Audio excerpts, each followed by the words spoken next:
Stand by to launch FanStream Sports. 3, 2, 1. Let's start. Hello, sports fans. Welcome to FanStream Sports. Nothing but pure sports. This is the JP Show. JP, it is so good to hear you back on the air. Stand by. Now, here's JP.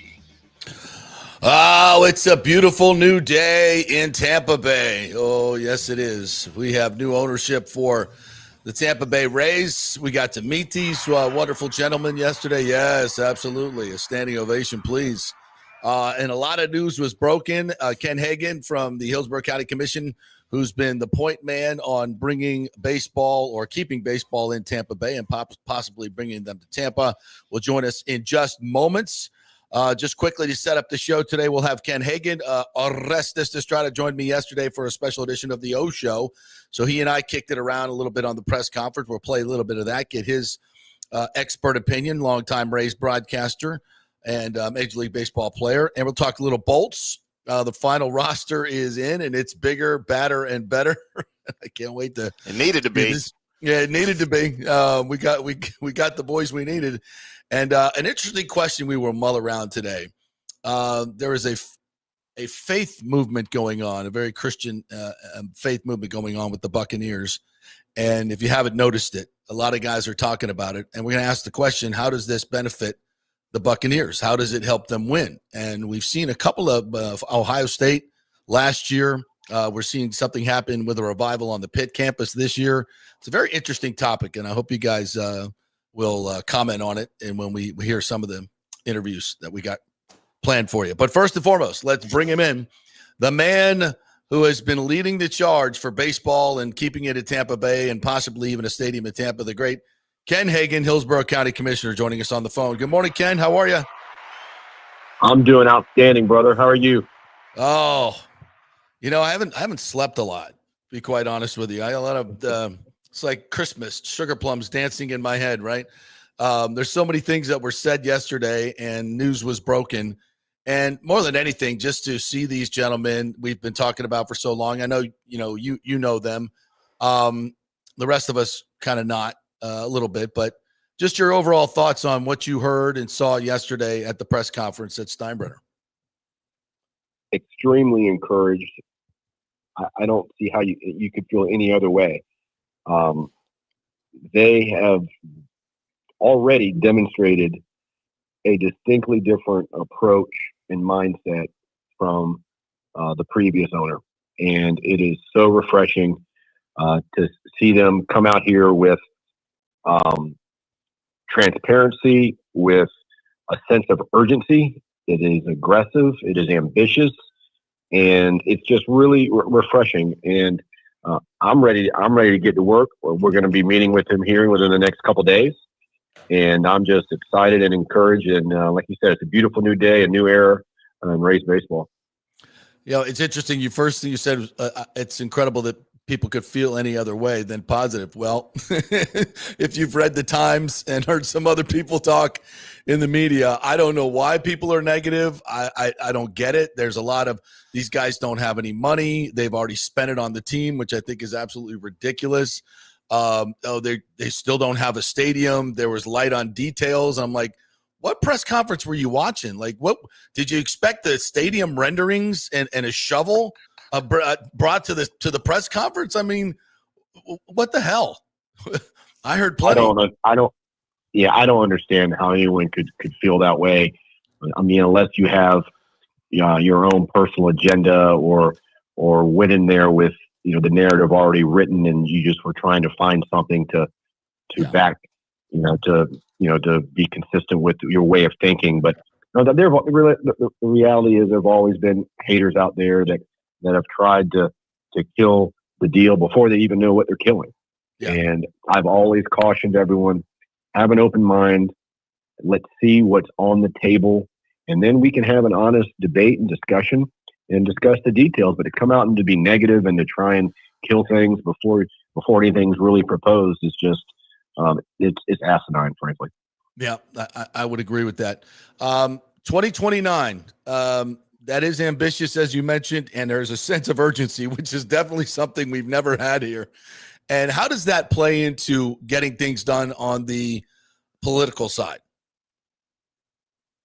Well, I think it's certainly. I mean, I've always had the sense of urgency, like you have. Yeah. But we've never enjoyed that position from the owners, and I think it's helpful for all of the electeds because, as we've discussed, it will likely require approval from at least 3 boards, being the Tampa Sports Authority, the Hillsborough County Commission, and Tampa City Council. For all the elected officials that have not been as engaged to know that, hey, this is a deadline. And I learned very long ago is that you identify your deadline and then you work backwards to the deliverable dates and what you need to accomplish in order to meet that timeline. And so I think it's helpful for everyone involved to know that, hey, this is for real now. And we've got to all step up our game. And I've assured this new ownership group for months that we're ready, that we've been doing everything that we can behind the scenes to be prepared for when this day comes. And that day's come. And we'll be sitting down again in the next day or two and really start to have a serious conversation.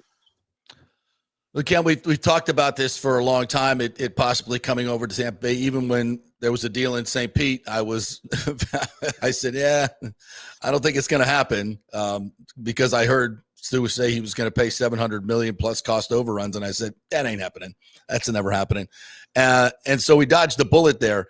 Now the question is, how you've said on this show before you were extremely confident they can get the job done. After the press conference yesterday, where are you at now?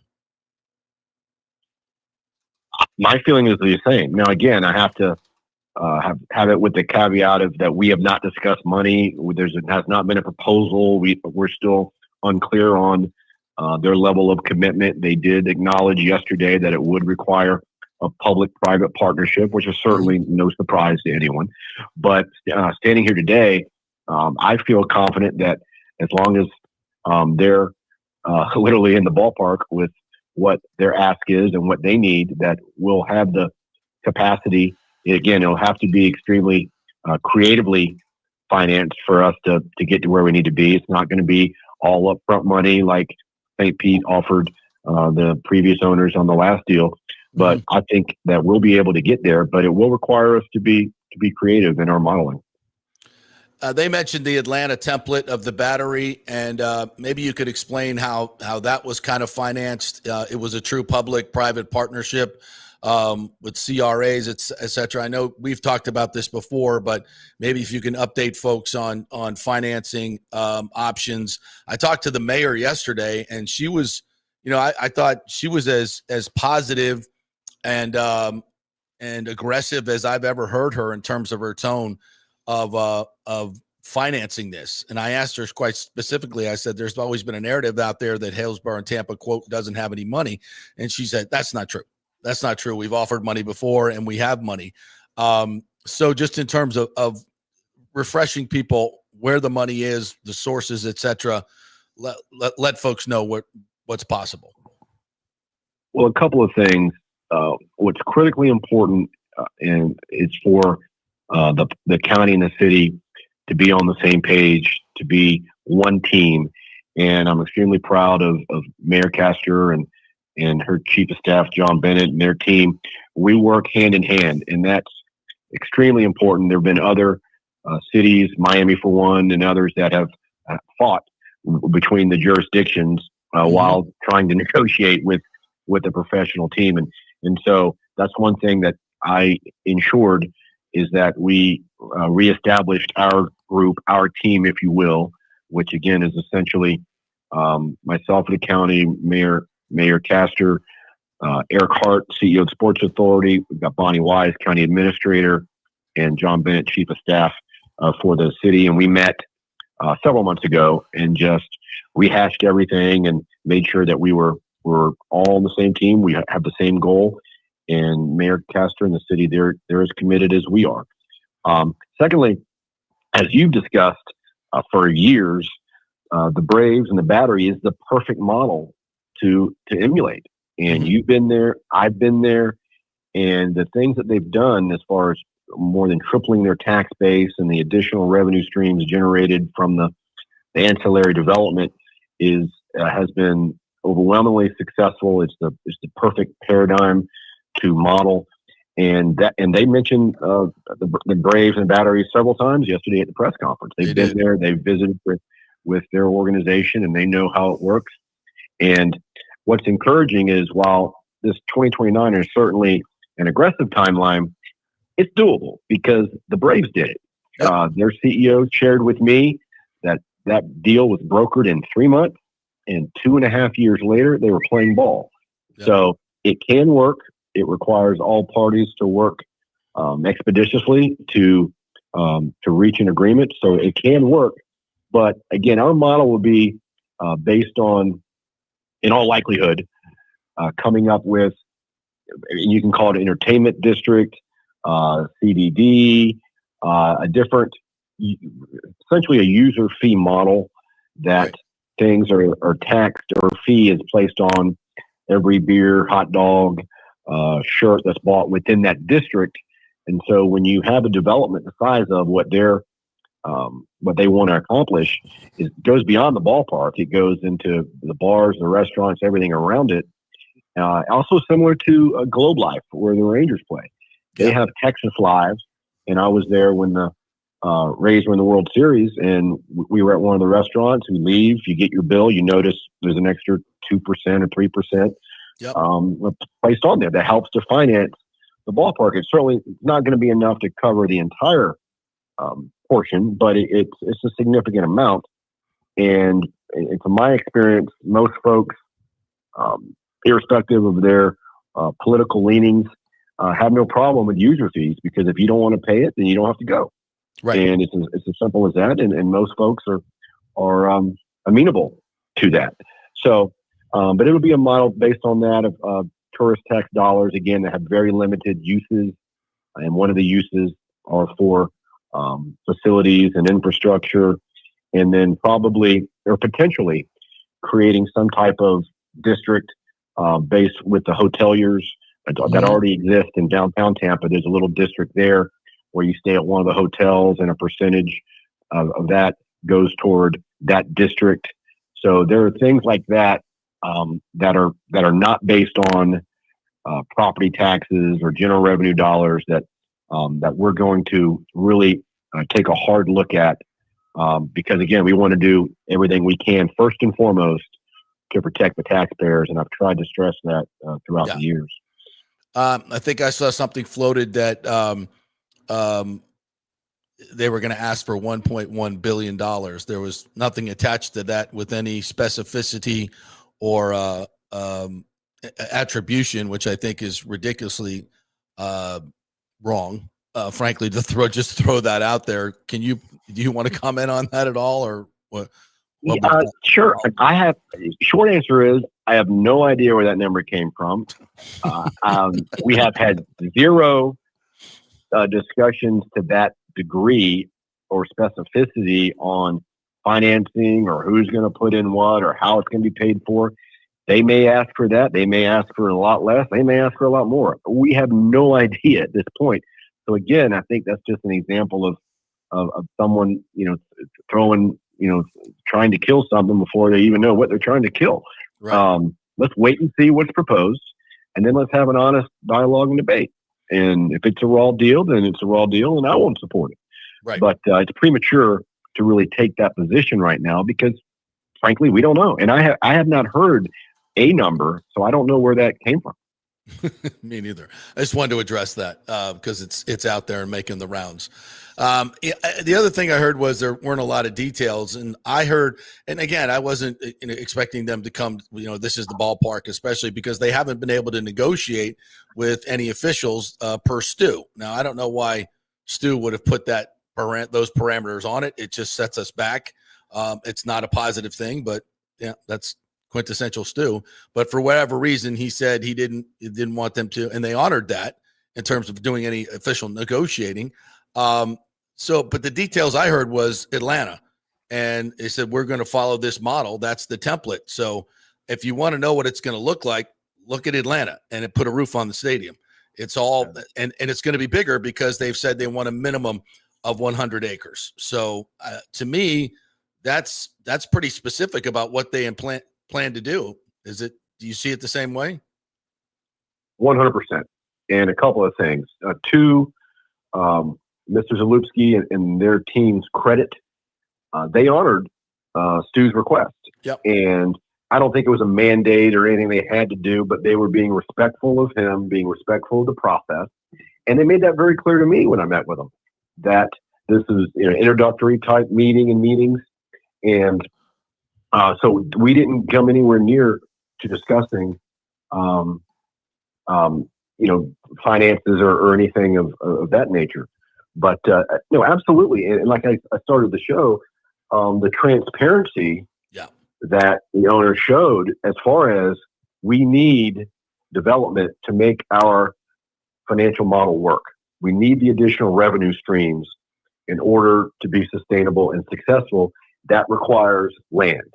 Right. Now, I know they're looking for 100 acres. I mean, if it was 99 and worked, I'm sure they'd still go with that. But they learned, again, from meeting with the Braves, if anything that they could do differently would be to have more land.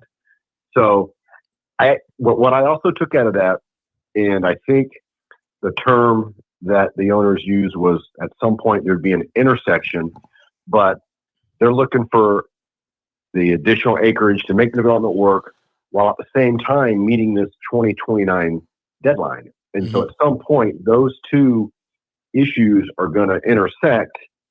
And I think if they could find an ideal location, but if there are statutory or regulatory land use changes that may take 2 years to do, it doesn't meet their timeline. Right. So right. Their challenge, their task is to identify the perfect location that meets both of those criteria. And I can only assume that they've done a significant amount of due diligence in advance of buying the team. I certainly don't believe any deals have been cut or anything of that nature, but I think they probably have a pretty good idea of where they're looking, and certainly as I indicated, they're financially modeling several locations. And based on what they said, I think they're going to have a pretty good idea here in a matter of weeks. I don't even think it's going to be months. I think it's going to be weeks. Well, given everything I've learned in the past 24 hours, and everything that's in our comments today, it seems like everything points to HCC. I don't know if you want to address that or can address it politically. I don't know, but that's, we thought Ybor would be an ideal spot, and I think still do. Iconically on the water, Ybor Harbor would be amazing. But when they said 2029, I think it kind of took Ybor out of the mix for the reasons that you just talked about. Because if you're talking about shovel ready, it looks, HCC. And I know there may be some other places they're looking at as well, and they may also be looking in St. Pete. They said that yesterday. They're going to consider some options in St. Petersburg, although I was listening on Mayor Ken Welch, and he said gas plants 86 not going to work. And they look like they are already moving forward without baseball, and he said as much many, many times. So with all that, anything you want to say about location? Because all my people in the comments are freaking out about where's it going to be? Where's it going to be? Where's it going to be? Well, all I know for certain is that okay, that's enough said. Enough said. Yeah, they've met with Daryl Shaw with his property. They've met with HCC. I know they're looking at other locations. They have not indicated a particular location is higher priority wise than another. But as you stated, with Ybor, with the fact of some change, land use changes that would have to happen there, and I don't think there's anywhere near 100 acres would lend you to believe that's probably not going to meet their criteria. I don't think it's off the table, but I think it's just probably not as higher ranked as maybe some others. Yeah. So I think HCC again is certainly, it meets that criteria. So it's got to be one of the ones that they're strongly considering. But other than that, they have not shown their hand, if you will, one location over another at this point. Well, I think the way you started, Tim, before I close this, you have any questions for the commissioner? Yeah, I was curious about the timeline here. Obviously, this is all just brand new. The press conference just happening yesterday. But I'm sure people are curious. You mentioned that you'll schedule a meeting with the group here coming up soon. What are the main priorities? Can you share some of what might be on the agenda for that meeting with everybody? Well, candidly, it's driven by what they bring to the table and what they, how much new information they have or are willing to share on location. Because what I shared during our last meeting was we're doing what we can on our end in advance as far as reviewing our previous model location and looking at some potential other sources.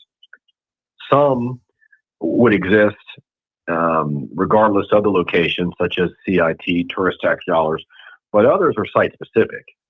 So it's challenging to really model or to look at, okay, here are the land use changes for this location. Here are the potential financial tools we have to consider. Here's the capacity until we know the location. Mm-hmm. So I think it would be helpful, and I'm not suggesting it'll happen at the next meeting, but as soon as they can share with us, hey, here's our top two. Here's what we're thinking, top three, or top or only site. Then we can really start to model and say, okay, here's what we feel that we could potentially have to consider. Then when we consider future development and really have the financial guys run their performance on the realistic amount of revenue that can be generated over a period of time, and things like that. But so much of that is dependent on the location. Right. So we're kind of in a listing position, and we'll respond accordingly. All right. Last thing, Ken, I said this yesterday and I'll repeat it again. This to me has been kind of a sleeping giant in this area because of how much people are passionate about baseball.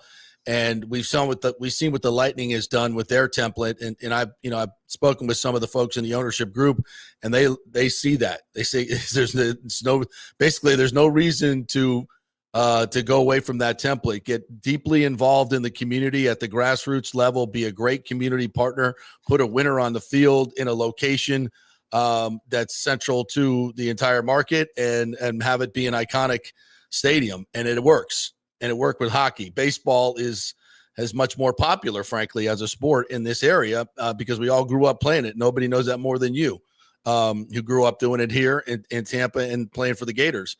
So I just think this is going to be a collision of so much positivity, and it's going to be incredibly successful, not just for baseball, for the concert venue, jobs aplenty, by the way, which we need in this area, good jobs.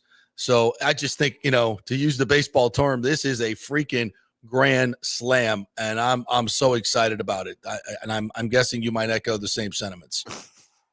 No, I am as well. You just gave me goosebumps right there. I don't think it can be said any better. It has to make sense economically for the community, and they said that yesterday. Yeah, they acknowledge it will require public-private partnership. However, there needs to be job creation. It has to make sense economically. It has to be a good deal for the community, and they recognize that. So everything they said was refreshing. Again, using the Lightning model, the Jeff Vinik model. I remember years ago when I visited Todd Lewicki when he left the Lightning and he was working for Roger Goodell in the NFL. I visited him in New York and I asked him, are there many owners in the NFL like Jeff Vinik? And he said, I don't think there's any owner in all of sports like Jeff Vinik. So that's a straight up answer from Todd Lewicki, who had worked in pretty much every professional league there is. Yeah. And is well respected in the sports entertainment industry. And so I asked the previous owners to model things after Jeff and the Lightning, and they just had other plans. They wanted to do it differently. And again, these guys don't feel that way. And I'm just extremely encouraged, like you, and can't wait for us to sit down and really and get this deal done. All right, Ken, thanks again for all your incredible hard work on this. And we're rounding third. I think we're out in third. It's been Being waved a around. hell of a Yeah. slog to get there, but I think we're around in third. I think we are too. And again, I want to thank you for your leadership and banging the drum and everything you've done, and it made a difference. I know that the new owners recognize that and feel that way. And again, for all of Tampa Bay here, we appreciate all your efforts, brother. Thank you. Right back at you. Appreciate it, Ken. Thanks, buddy. See you soon. Okay, man. All right. Yeah, Wow. man, I'm around in third, man. We're around in third. We're being waved around. Just don't trip. Don't trip over the base. Don't trip, baby. We don't want to do a Brett Phillips. Oh, But there probably will be a little bit of that, Randy Rosarena is going to fall down on his way home. The catcher's going to lose the ball, and he's going to scramble for it, and then we're going to dive into home. That's probably the best way to describe what's going to happen over the next 6 months. It's not going to be pretty. It's not going to be easy. There's going to be a lot of consternation. But again, I think what Ken said at the very beginning is the key to this. This group is different than the last group. Yeah. Transparency, money, integrity, all these things that are needed to get a deal done like this. And mindset, urgency, all those things are things that Stu's never had. And to his point about, he asked the group to be more like Jeff Vinnick, and they just had other plans. I always go back to this great story when I was sitting with Matt Silverman many, many years ago. And, he was concerned about some of the things I was saying about the owner. And like, you shouldn't call him a liar. I'm like, well, tell him to stop lying. And I said, much like Ken, this is why I'm recalling the story, much like Ken said, why don't you be more like Jeff Vinnick? And I said the same exact thing. I said, look what the Lightning are. Look what Mr. Vinnick is doing. This was just after Vinnick got there. He's giving away $50,000. They're sending these players out into the schools with hockey sticks, and everybody's they're getting into the grassroots. They're putting their own money into the stadium, which, to be fair, the Rays did as well. But because they didn't have to spend money on any other part of the stadium. Or payroll, but I said, look at it, he's been $50,000 every single game, and Matt said, well, we'll see how long that lasts. Well, 13 years and $50 million later, it's still going on, and so are the sellouts, and so are the championships, and being a contender. So yeah, how long did it last? A long time, because it works. When you're not just trying to grub money for yourself and pull all the money off the table for yourself, and you're not being selfish, and when you're being a good community partner, people recognize that, and they rally around it. And just like Tony Dungy, his first meeting with the Buccaneers, and told his players, we're going to win the community first. And they were all like, the hell's he talking about? You got to do that, because you got to have the support of the fans, which brings the money, which brings the payrolls, which brings all positive stuff within the organization that they're able to do for the players, get players, make it a place where the players want to come. I mean, that was one of the big things about the Lightning's success. Everybody wanted Steven Stamkos. The Toronto Maple Leafs threw $5 million more a year at him. He didn't want to leave because of the organization that was built here by Jeffrey Vinnick. And that's, it's a simplistic way of putting it, but that stuff matters. And the Bucs have done the same thing. Mike Evans, Baker Mayfield, all these guys taking less money to stay here because they're part of something bigger. And they understand their ownership is not just about, money, about just money grubbing everything, which is what this previous regime was pretty much all about. They would do other things because maybe they were supposed to, or to make it look good in the community, but never committed to making a true difference. And that's what these guys are committed to do. I know who they are. I've told you this for a long, long time. I went back and looked at the video we put out in February when we broke this story, and we were saying they're looking at the Tampa side. It's a well-funded group, handpicked by Major League Baseball. Everything that we heard at the press conference. Atlanta. I actually did. I was actually in Atlanta when I did that video. And, really? Atlanta. Yeah. And Atlanta, I think they were too. And Atlanta's been a big part of this whole thing. They've met with them extensively, and they are again, you want details, look at the Battery. That's what's coming. I mean, it doesn't get more detailed than that. We're going to take a break, and we're going to get to back to comments. And then I'm going to talk a little bit about the site HCC and why I think that's the new leader in the clubhouse. Doesn't mean anybody was wrong before. It just means there's new information and there's new priorities and there's new urgency. And that changes things dramatically. So we'll talk about that. We'll Orestes Estrada. We did a Big O show yesterday. I want to get his comments on this. I think it's very important to hear from someone who's played the game and been involved in the game for 50 years. So we'll do that. By the way, big views on that show yesterday. Lots of people tuning in for that. Numbers were off the charts. Awesome. Yeah. The video I did right outside Steinbrenner gets like 100,000 views, whatever the hell it is. Yeah. People are interested in this subject, big time. And,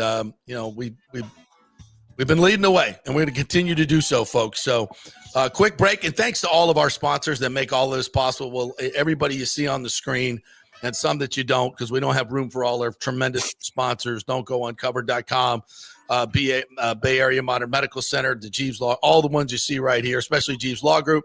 They're local, they're trusted, and they get results. These are local people that love baseball and love their area. This is what this show is all about, folks. And also the great folks at Genesis of Tampa, Mike Murphy, who's one of the owners. I didn't know that until yesterday. We are in the building of one of the owners. I'll tell you that story as well, which is crazy. Genesis of Tampa. So go visit his great new dealership there on Bears and 275 and get you a great car from a great dude and a great family man and a great local businessman. We love him. Quick break. Back in 3. Experience the art of driving at Genesis of Tampa, where luxury meets innovation and every detail is crafted for you. From the bold G70 to the refined GV80, Genesis delivers power, elegance, and technology years ahead of its time. Book service online, and our Genesis Experience Advisors will pick you up and drop off your vehicle. If available, you can enjoy a courtesy car while yours gets a complimentary interior vacuum plus a generous offer for your trade. Every new Genesis comes with the Miracle Advantage Plan, 10 years or 250,000 miles of powertrain warranty and 4 years of complimentary maintenance. Visit us at 801 East Bears Avenue or online at genesisoftampa.com. Genesis of Tampa, luxury redefined. Italiano Insurance would like to congratulate the Bucs on their 50th anniversary season. And you know what? We've been here for every season and then some, over 60 years in business. We've seen some smart coaches with great game plans, but if you don't have flood insurance or business insurance, that's a terrible game plan. That could ruin you financially. You don't want to take that L. So call 813-877-7799 and let their friendly agents quarterback your insurance and save you big money. Italiano also sponsors our FSU report every week. So go Noles. 813-877-7799 or go to italianoinsurance.com.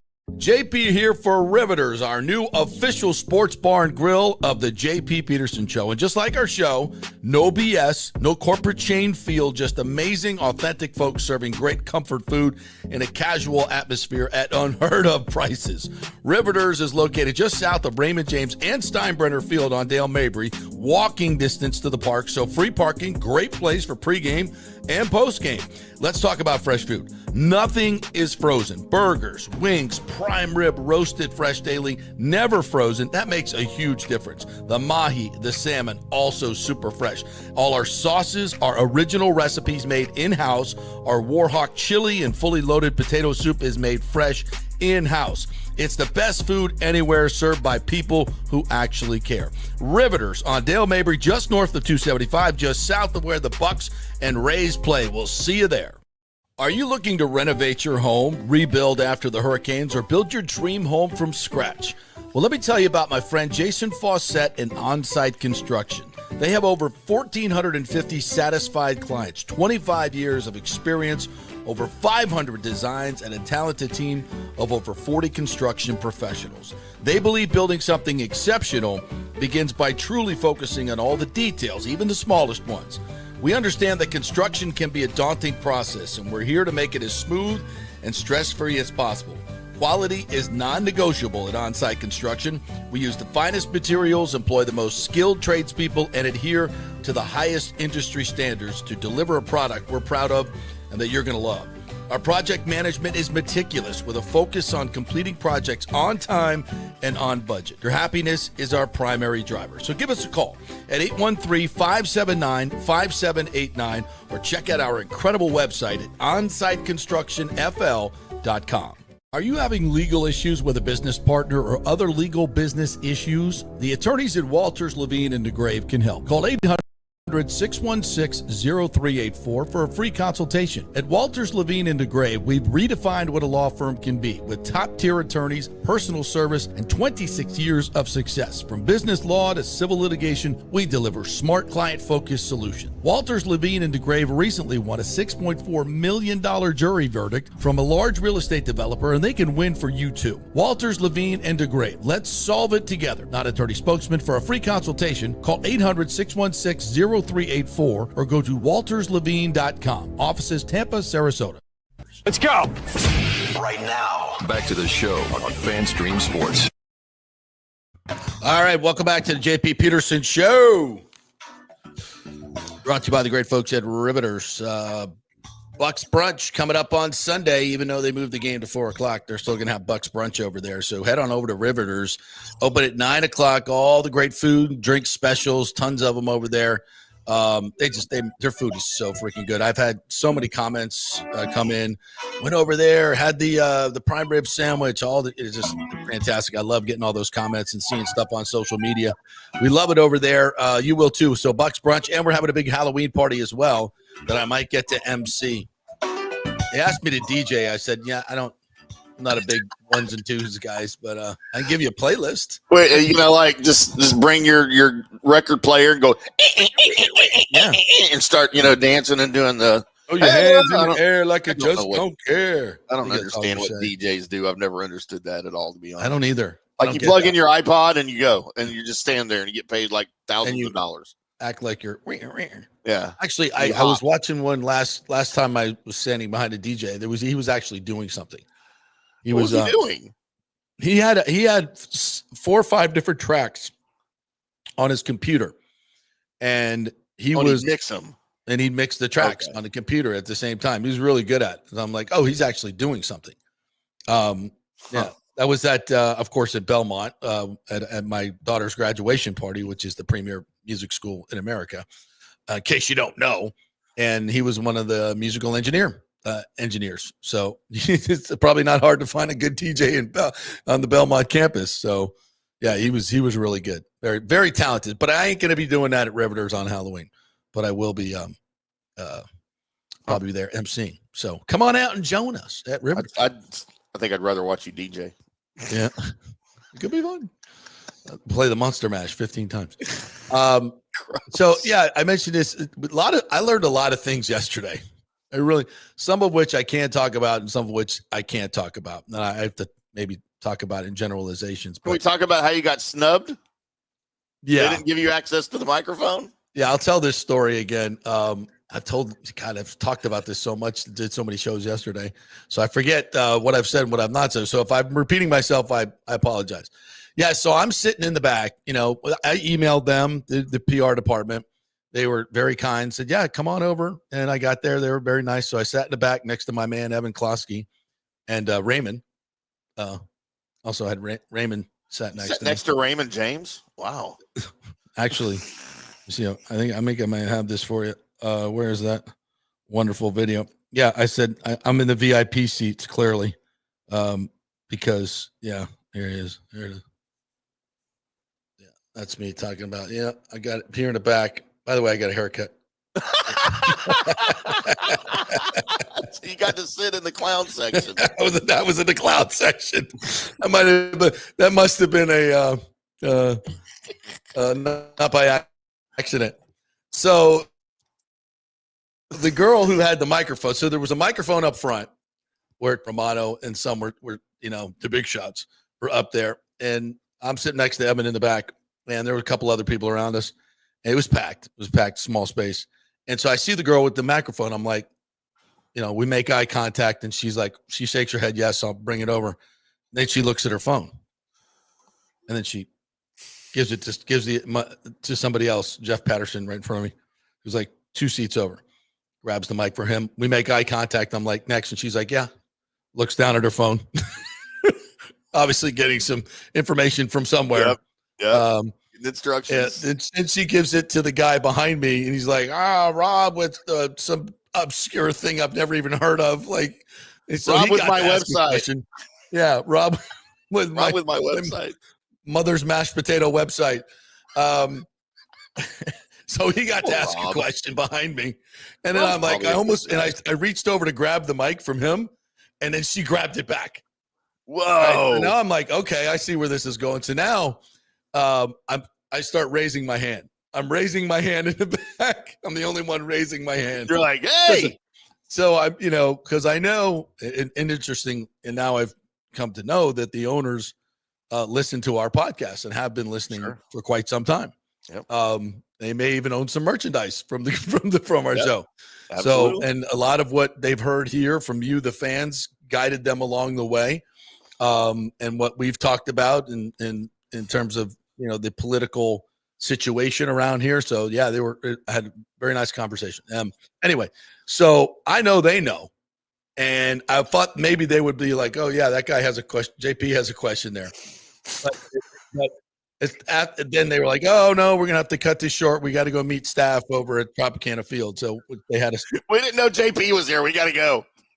So yeah, it purposefully was not allowed, but that's, that's not the new owners doing that. Yeah. New owners are very transparent. That they did not want that. I can tell you that explicitly. In fact, they're not very happy about it. Yeah. So funny. We'll see where that goes. But no, I was going to ask them to be a little bit more specific about payroll, and not necessarily numbers, but just philosophy. What is your philosophy on payroll? And they did kind of answer that question. And Ken Babby mentioned it a couple of times. He said, we understand that we can't do this with just a baseball stadium. So we have to have this mixed use project at the Braves, because as I've said to you many, many times, folks, the Braves first year revenues were $134 million more. And that was from more premium seating, but for land, they had a hotel there, they had condominiums there, all this other revenue that they derived from the Battery as well, the bars and restaurants and stuff. They owned all the land. So those bars and restaurants were paying rent to the Braves. And this is the same model that these guys are going to use. They're going to make money off the development that they're going to back into the company. And that's what the Braves did, Liberty Media.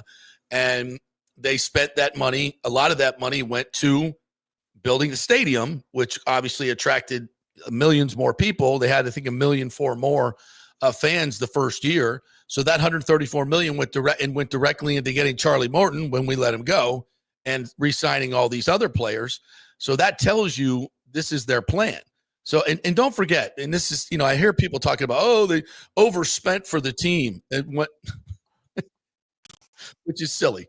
If you've ever seen anything, almost every single sale of a baseball team, except maybe for the Baltimore Orioles, the last one, they kind of nailed the outlier. But almost every other one is about 20% less. So you typically overpay for what the thing is worth, because you're paying for future performance and inflation and all the other stuff and revenues. And don't forget, as they bought this team for $1.7 billion, they get the $350 million in revenue that already comes with the team.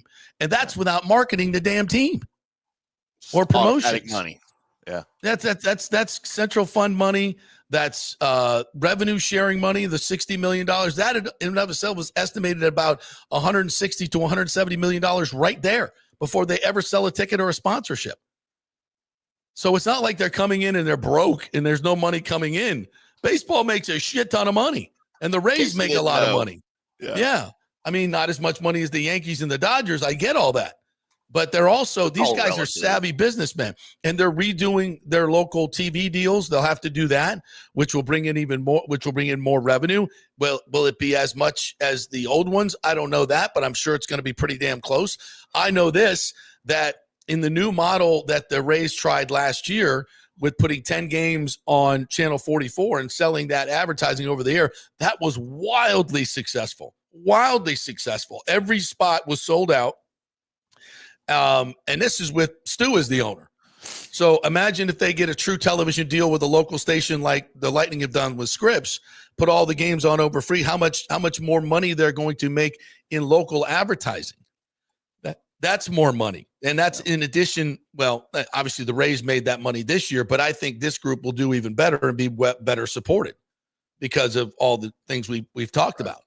And other revenue streams that they will develop along the way. And remember, they don't have any base costs for the stadium, and the city is paying for all the roof and all the infrastructure. Now, they said yesterday they're going to pay for a new video board and sound system, and they were they gave a lot of deference to St. Petersburg, which I thought was really, really smart, because they got to play there for the next 3 years, and they want them to be part of the family. This is not Tampa's team just because they may build a stadium here.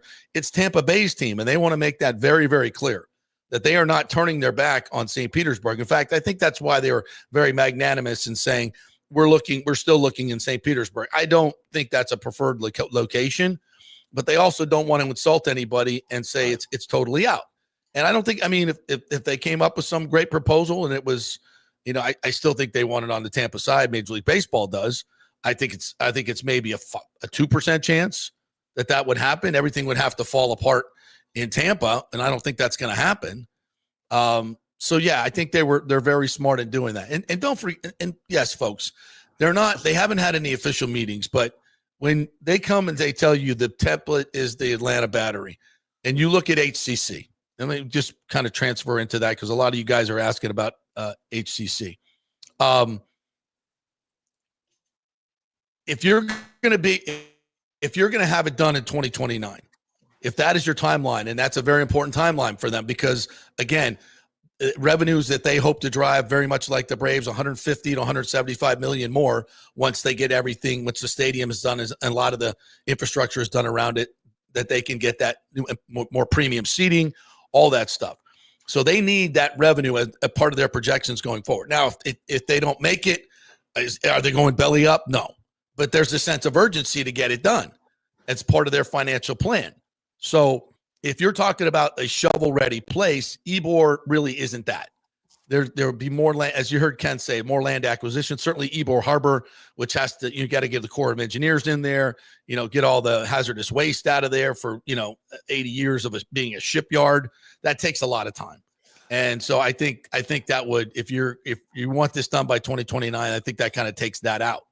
So when you're looking at others, the dog track side, I just don't think is as accessible.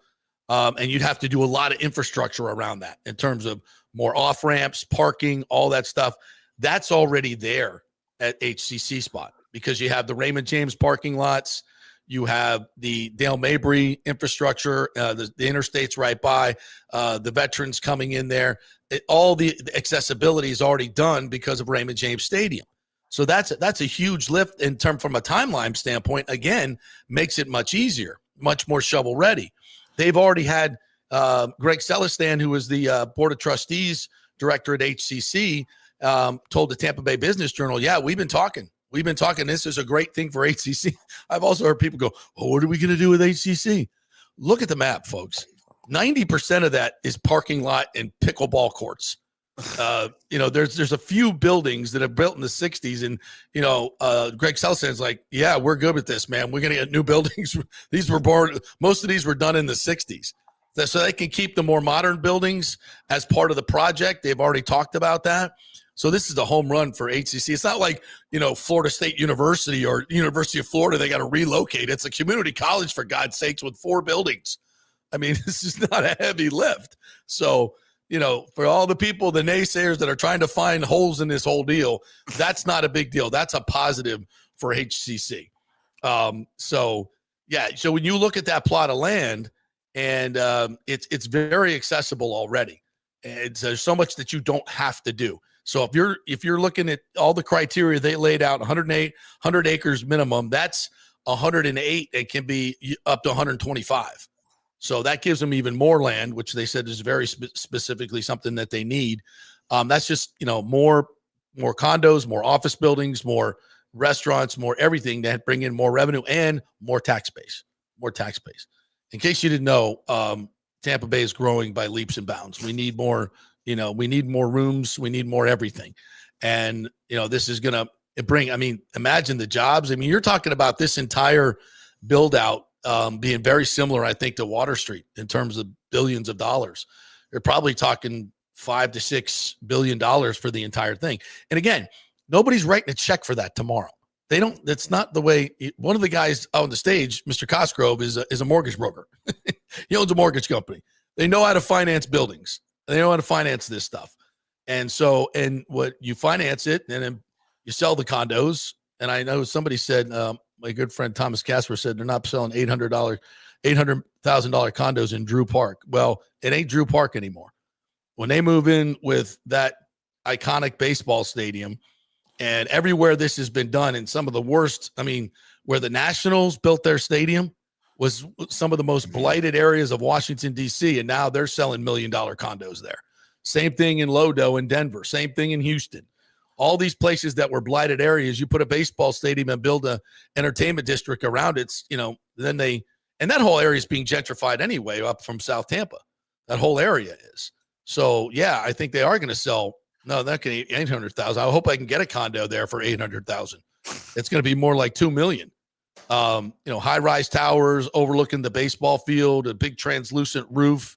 That's going to be iconic. And by the way, right next to the airport. So as you're landing your plane, coming in, visiting, you're like, oh, look at that. We got to go over there. Yeah, that looks pretty cool. So yeah, I think ACC makes the most sense. I really do, on many levels. And it's already in the works. So if you we've all, and yeah, I've said Ybor. Oh, you said it was going to be an Ybor. Yeah, for a long time that made the most sense. Things change. New information becomes available. Timelines change. Financial stuff changes. So we get more information. We don't stick with our old story just to be right. We pivot and say, okay, this looks like the spot that it's going to be. And if it works for Raymond James Stadium, it should work in terms of location for the baseball stadium. So how do you guys feel about that? And the fact that it's, you get that kind of, sports complex feel to it. So, yeah. Douglas Batista says, thanks for the interview with Castor yesterday. Ybor, not Ybor Harbor, has 100 acres. Yes, that's true. Tampa Bay Business Journal HEC chair says Rays development is a win-win. Romano, always wrong. New owners want $1 billion public funds. Your thoughts? Yeah, this was floated in the Romano article. And with absolutely the only attribution being to Commissioner Walston, who's been against this from the very beginning and is going to be the thorn in the side. But he's going to be the grandstander, being against giving money to billionaires, blah, blah, blah, blah, blah. So that's the guy that floated the $1.1 billion with absolutely no basis to it whatsoever. Irresponsible to report it, in my opinion. But there you go.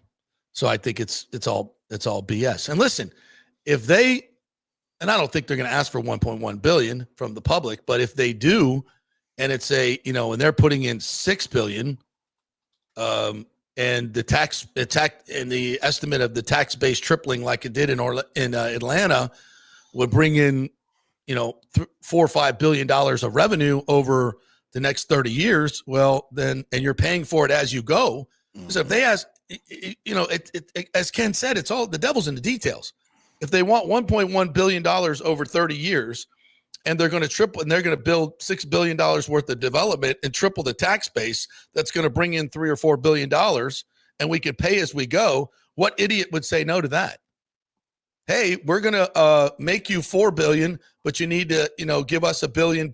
You need to put $1.1 billion in. Okay. Who wouldn't do that deal? I mean, and if you're a county administrator that said no to that, you're an idiot. Yeah. You're an idiot. So yeah, if that's what the deal is, let's see what's the payback. Anyone would invest $1 billion to get $4 billion, I think. I don't know. How you feel about that, Tim? How's that Texas A&M math doing? It's too good to be true, JP. Yeah, exactly. What else we got? Stefan Gonzalez says, good morning, JP. If the Rays have the stadium ready for 2029, we could potentially host the World Baseball Classic that March. Hello, Stefan. How cool would that be? And maybe that's why the timeline is so aggressive. Think about the economic impact of that. Hey, let's host 2 weeks of baseball games in our new stadium for the world to come hang out and pack it with 40,000 people every night. Sign up for that. Yeah. All these things are possible. Now, why not? If you're going to have a baseball stadium done by 2029, yeah, let's go. That's not that's going to breeze by, man. Those next 3 years are going to breeze by with anticipation. Yeah. Michael LaRue says, are the Rays going to retain their entire public relations staff? Not after yesterday. Yeah, they may be taking applications on that. I don't know the answer to that, but maybe I do. Daniel Rivera says, I have to believe also those stadium talks and location talks are more advanced than what they're leading on. Yes, 100%. Listen, and there's, even though Stu said you can't negotiate with these people, whatever. Yeah, of course. Do they have renderings of the stadium of what they want to build? Yes, of course they do. Do they have an idea what it's going to cost? The build out's going to cost? Yeah. Yeah. I mean, these are serious businessmen who have hugely successful companies and very deep pockets. And the list of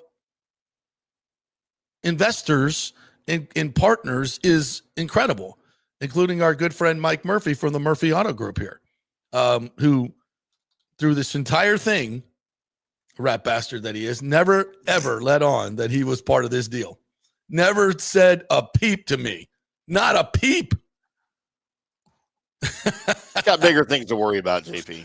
I know, but it's like, and of course, I take no, I think it's funny. And when I saw him yesterday, I said, I saw a name on that list that's very similar to your name as he's wearing a Rays jersey. I'm like, come on, man. And he's like, I couldn't say anything. I couldn't say a word. I'm like, God bless you, brother. He kept a lot of it quiet, as did I. Yeah, because you said you knew some names that were on that, and you didn't divulge. No, and rightfully so. This is, listen, this is a team effort. It's a team effort, and I obviously got a lot of background information that I shared with you guys. That's how we broke the story. And but I said I won't use your names. And they were very specific about what they want, they could or would put out. Now, I got the story and then confirmed it with people. That's how that worked. Yeah. So, it came to fruition, and it was important that it was done that way. So, I think we handled it the right way. Yep. Michael LaRue says Stu is a smart businessman, but thank goodness he didn't build that 2018 Ybor Stadium.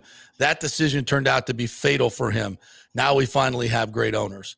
I partially agree with that, Michael, but I think if he'd have built that stadium, he would have sold.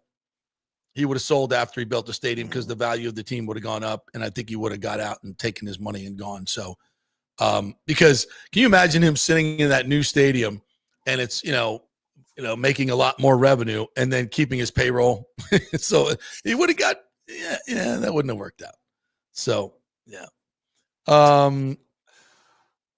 What else we got here? Nathan Elliott, good morning to you, my friend. Bucs fan says, not freaking out about the Rays Stadium location. I just do not want it next to RJS. Why not? Why not, Nathan? Oh, I know why. It's his tailgate location. Yeah. Can't take away his tailgate location. Nathan, we'll find another spot for you. Maybe closer to the stadium. So don't be so selfish. There'll be plenty of parking for the Bucs. That's not going to be a problem. Mario Christian said, I hope that is some kind of translucent roof. Yeah, I think that's where everything's going now. I don't know that for a fact, but that's what everybody's building now. So I'm not sure why you wouldn't do that. Translucent. The Vikings U.S. Bank is translucent. Yeah, it's a cool look. Thomas Casper says Ybor has well over 100 acres counting 8th Avenue properties. Yeah, the mayor told me that yesterday. They have 100 acres there, and I guess it's still a possibility. It is still a possibility. But again, there's a lot more questions to it. Now, if those questions get answered satisfactorily, then yeah, it could be there. Absolutely. I'm not saying it's definitely going to be HCC, but I'm just giving you all the information that I have that tells me that. Now, there's something that I was asked not to say the names of the people, but some very learned people in real estate in the Ybor downtown area told me that it's not going there. Their information is, and they would know because they own a lot of that land. So they would have to be selling parts of that land to get that done.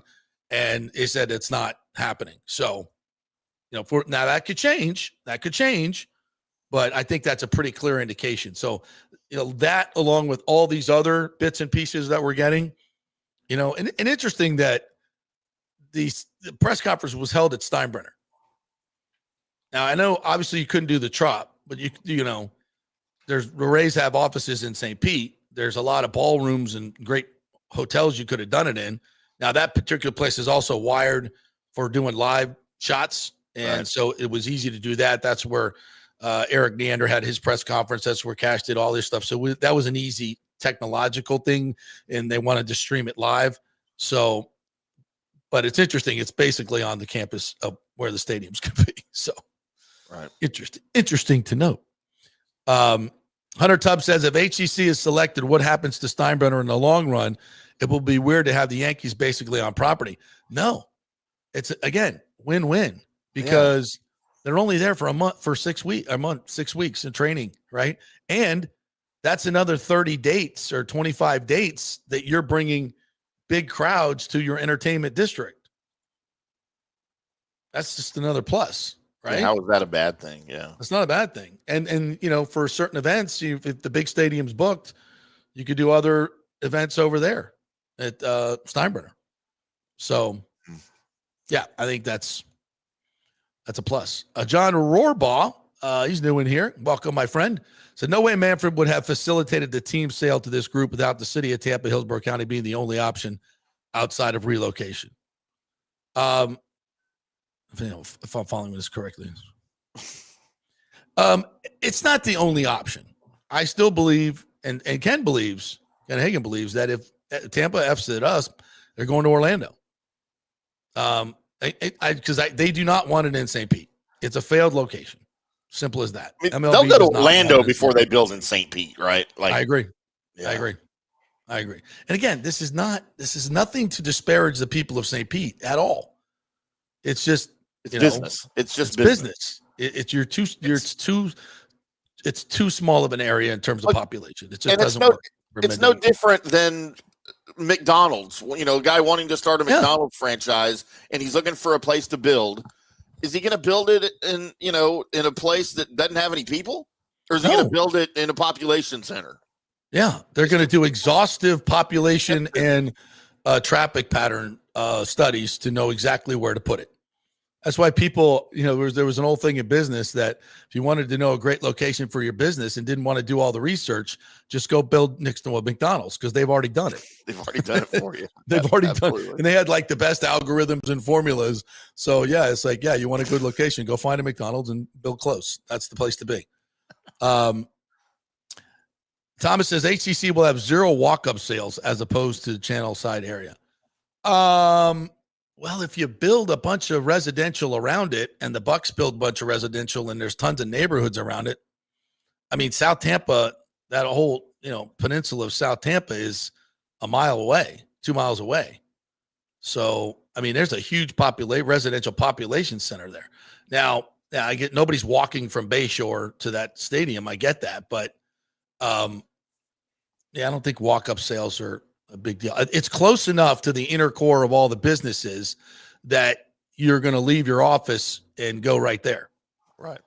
You're going to Uber, from downtown Tampa or the West Shore area. I mean, because remember, the West Shore area is a huge population of businesses as well, like downtown and Midtown. Now you have the Midtown development as well. So it kind of is right in the middle of everything, equidistant from West Shore and downtown Tampa. So, from a location in terms of where businesses Monday through Thursday who buy the corporate tickets, the law firm that buys 2 tickets, the engineering firm that buys 8 tickets, all these, that's the lifeblood of baseball, those premium seating things, and people will be able to use them during the week. They couldn't do that in St. Pete. People just didn't want to go. What else we got here? Daniel Rivera says, I'm thinking if that happens with HCC, the question is what happens with Steinbrenner. My guess is would have to be the Yankee spring trading moves to Wesley Chapel and Pasco. I don't understand what the problem is. The Braves aren't going to be playing in the stadium in March. Why would the Yankees have to move? I don't get that. It's just more dates for the entertainment complex to settle into. And, if you're a New York person and you want to buy a condo in Tampa, maybe you want a condo overlooking Steinbrenner Field. Maybe. I don't know.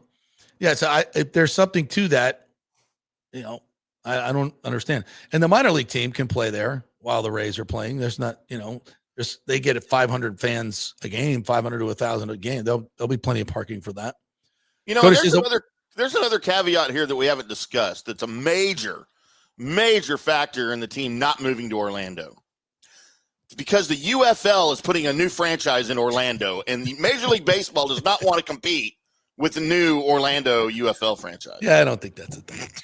Oh, you don't think that's a thing? Oh, sorry. It's like people in Tampa getting upset that the Mariners and the Bucs were playing, adjacent to each other, and the parking was going to be hell. I'm like, what do you care? Yeah, are you going? Like, why do you? I didn't understand. We talked about that on Friday. Oh my God! When you were gone. Yeah, it was like, what are you going to the game? Like, why is this a big deal? I don't understand. Or you think the Bucs are going to get stuck in traffic? Or is that the problem? They're going to miss the game. Like at the forfeit because there is some of the stuff you guys worry about. And somebody told me they're like, oh well, what happens? Why they're going to build it right next to Ray J? What if the Bucs and the Rays have a game on the same day? I'm like, they schedule things, It doesn't just shit. Lots of cities that Bucs have a game today too. I didn't know that. We didn't even think about that. And you know what, guys? NFL teams and MLB teams used to share stadiums. That's right. Oh my God. How are they going to schedule those games? Oh my God. Some of the stuff you people worry about. People are like, oh, what about HCC? What about those students? I'm like, oh my Lord. Yeah, let's go ahead and shelve this $6.5 billion thing we got going here because HCC. Am I still on? Yeah. I don't know what you just did. Something popped up. Your browser has lost connection to your camera. Oh, just click the camera thing at the bottom. The camera thing at the bottom. At the very bottom. It should be red. There we go. Hello. Does it keep doing it? It keeps doing it. Yeah. I'm just put you on right there. All right, let's take a break. I'm going to take a break anyway. Take a break. We'll come back and we'll do a little Bucs talk. Let's get to that. They have hit the field, so we'll give you an update on injuries this morning. I'll be over there today for interviews as they look ahead to the 49ers in a 4:00 game coming up. So quick break. We're brought to you by the great folks at the Gold and Diamond Source. Talk about another great local company, the Gold and Diamond Source. Julie and Steve Weintraub, great local benefactors, big Rays fans, by the way. They're going to love their new seats in the translucent stadium on the HCC. They are going to love their Gold and Diamond. No, they're going to love their suite. I bet they're going to get a suite there at the new stadium. They're going to love it that much. But if you want to go start shopping for the holidays, Gold and Diamond Source, that's where you need to go. Start early, always the best selection. Always got the Diamond Savings Account. So if you're going to pop the question, you can 5 or 6 years when your love grows and so does your money. You can pop back in, get full value for that diamond you bought back when you were broke and get her something huge. And that's what they love at the Gold and Diamond Source. You will be a customer for life and part of the family.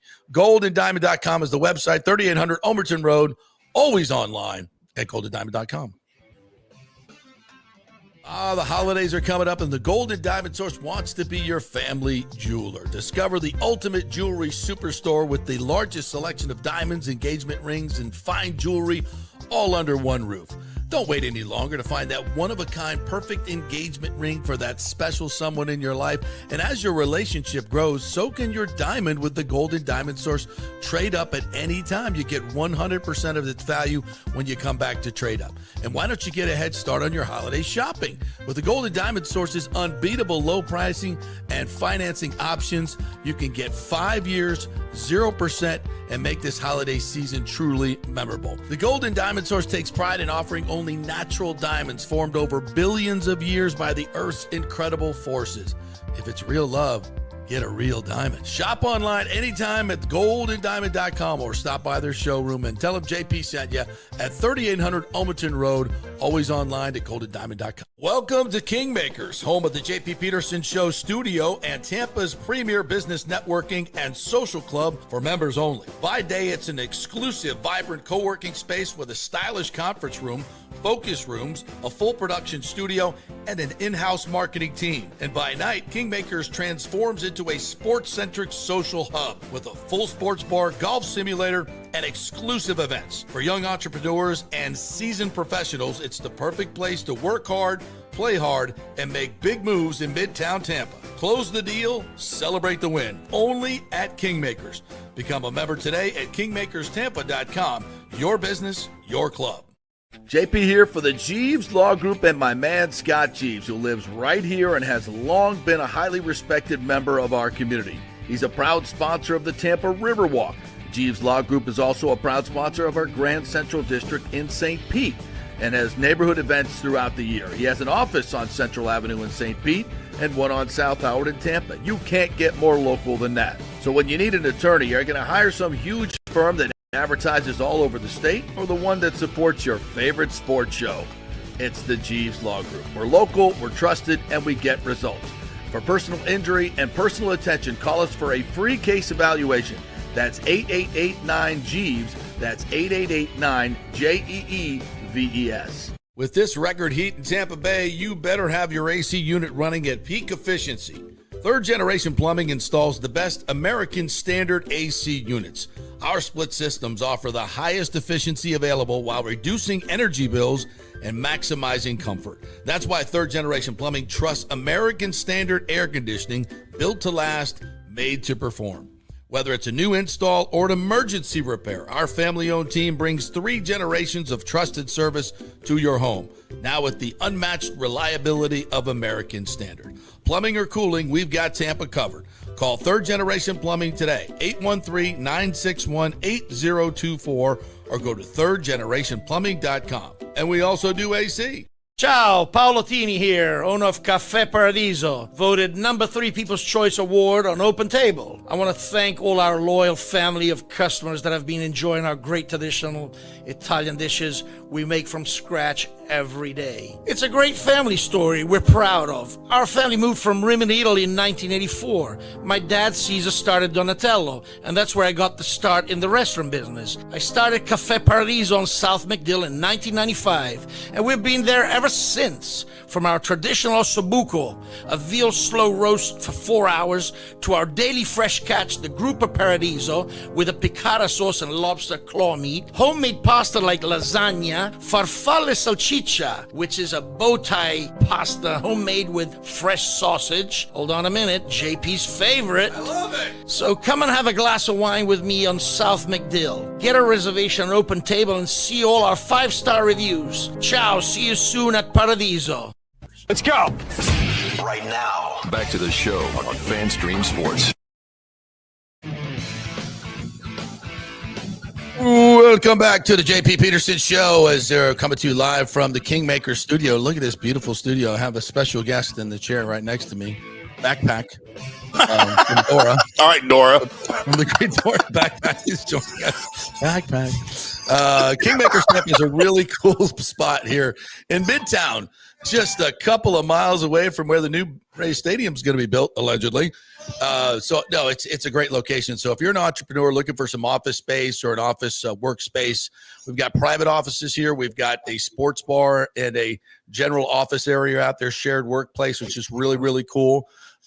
We've got a golf simulator here and all kinds of cool things at Kingmakers Tampa. So you can work here, You can play here. It's a fantastic spot, and it's a private club. So kingmakerstampa.com is where you go. We had some folks just yesterday taking a tour, and they came in here and saw the show going on. It's kind of cool. You can use this production studio as well. We have green screens here to do a lot of different things. So if you're looking for something like that, you entrepreneurs, Kingmakers Tampa is the way to go. Great place to network here. And it's owned by one of the new Rays owners, Mike and Murphy. If you pay a little bit extra, this is where it's all happening. So if you want to,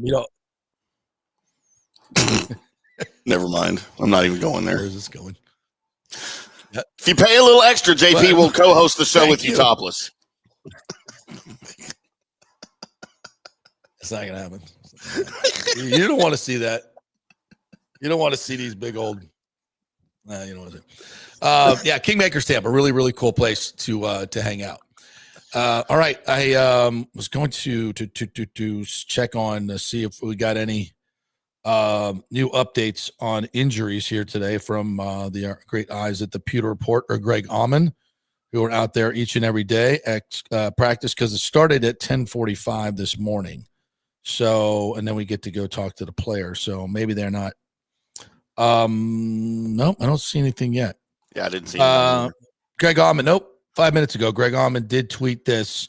I did not see Godwin, but that isn't always significant early because this in a walkthrough practice, Bowles had said Monday he was just sore in his second game back from being absent.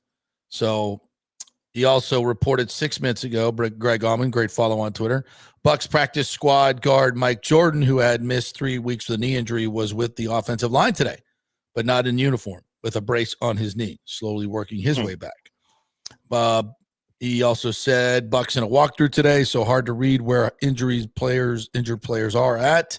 Dean Morrison, Izzy, and all with the DBs on the sideline during special teams work. No Evans, no Irving at all today. So he also reported this 13 minutes ago. Bucs corner Zion McCollum had his left arm in a sling with what looked like a cast on his forearm and wrist. Was listed with the thumb injury last week. No word on the severity yet. Shiz bang. Wow. Oh, that is not good. That is not good. So now, finally, we get to play a team that's as banged up as we are. The 49ers are they're decimated with injuries. But Mac Jones, who's been filling in for Brock Purdy, has been really, really good.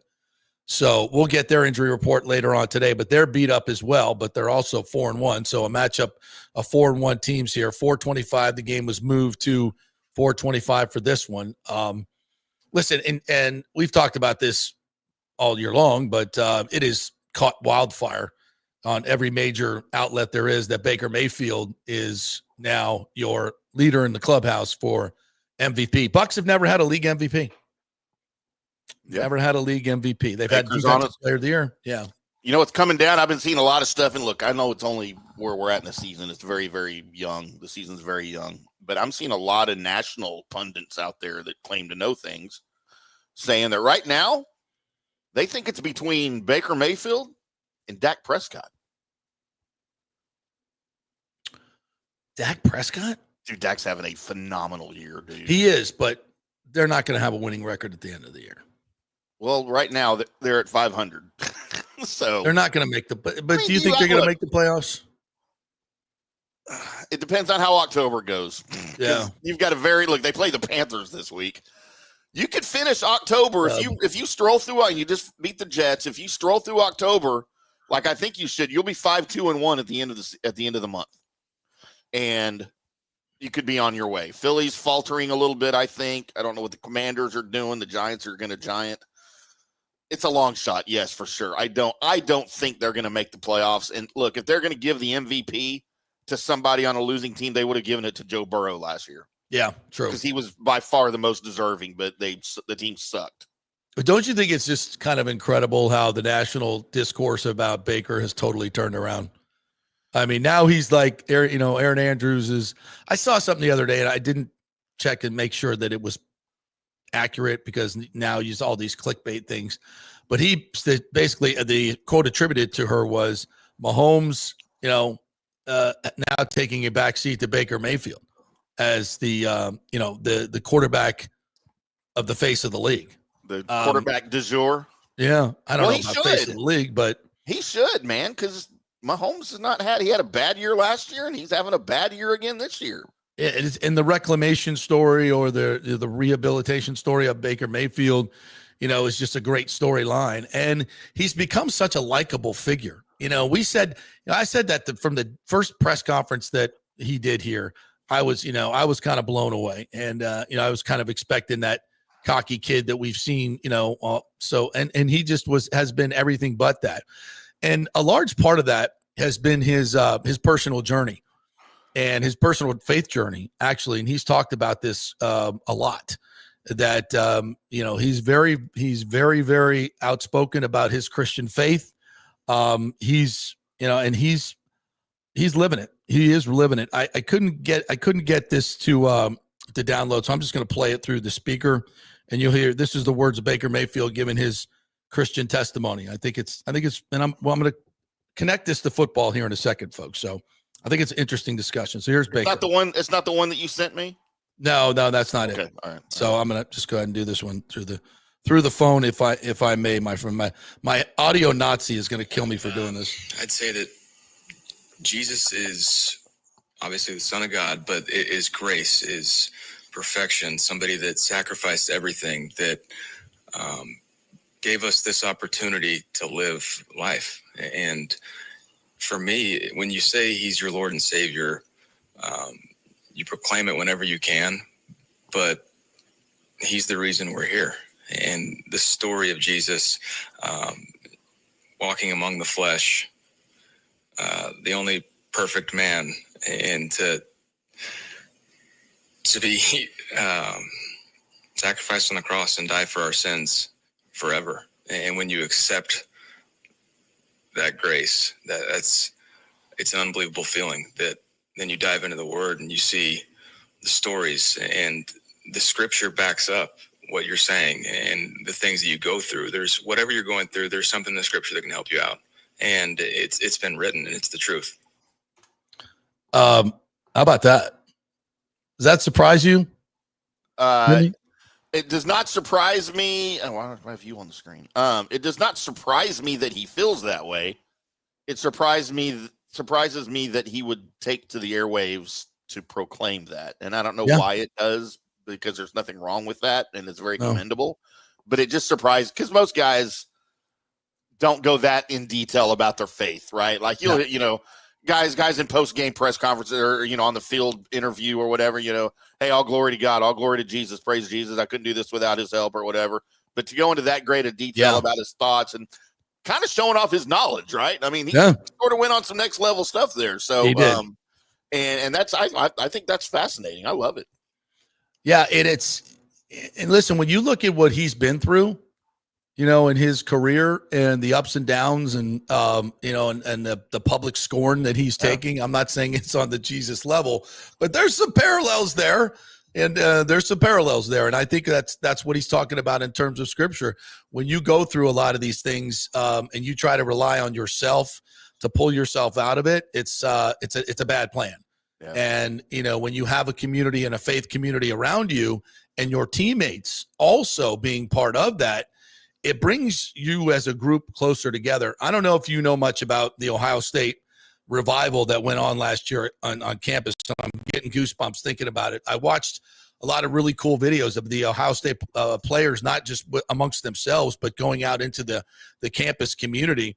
And it was like a wildfire that caught fire on that campus. And was that part of them winning a national championship? I firmly believe it is.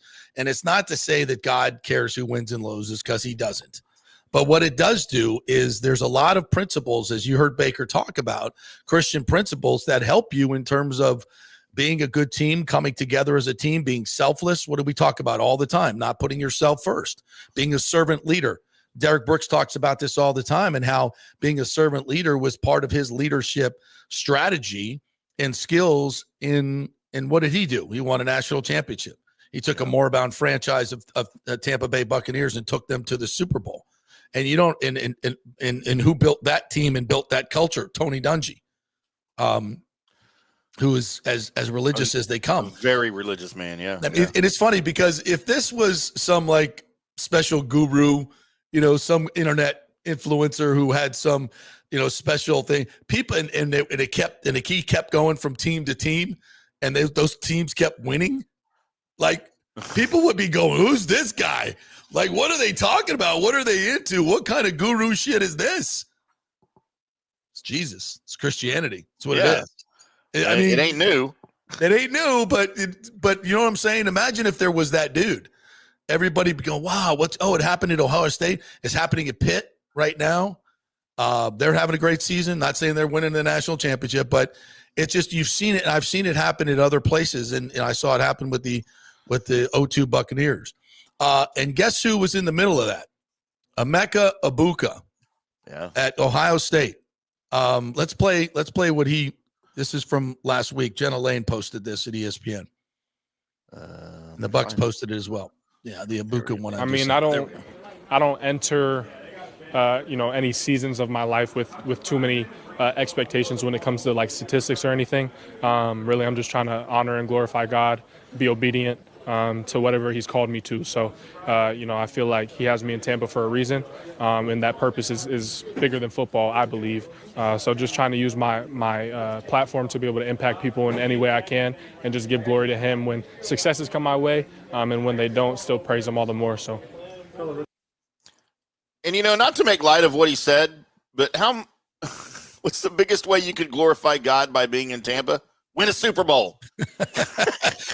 Start your career with the best statistics in the history of the NFL as a rookie. Yeah. And Egbuka was a captain of that Ohio State team and is also the leader of that Christian revival, not only within the football team, within the campus as well. So I just thought I'd bring it up.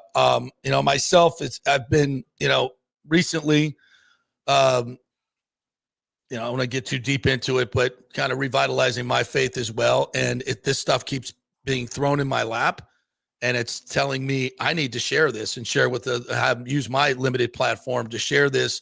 So some of you out there who may not see it, or some of you don't like it, I get it. We're not going to beat you over the head with it, but I just thought I'd share it. And I think it does bring teams together. It brings them together for a single purpose.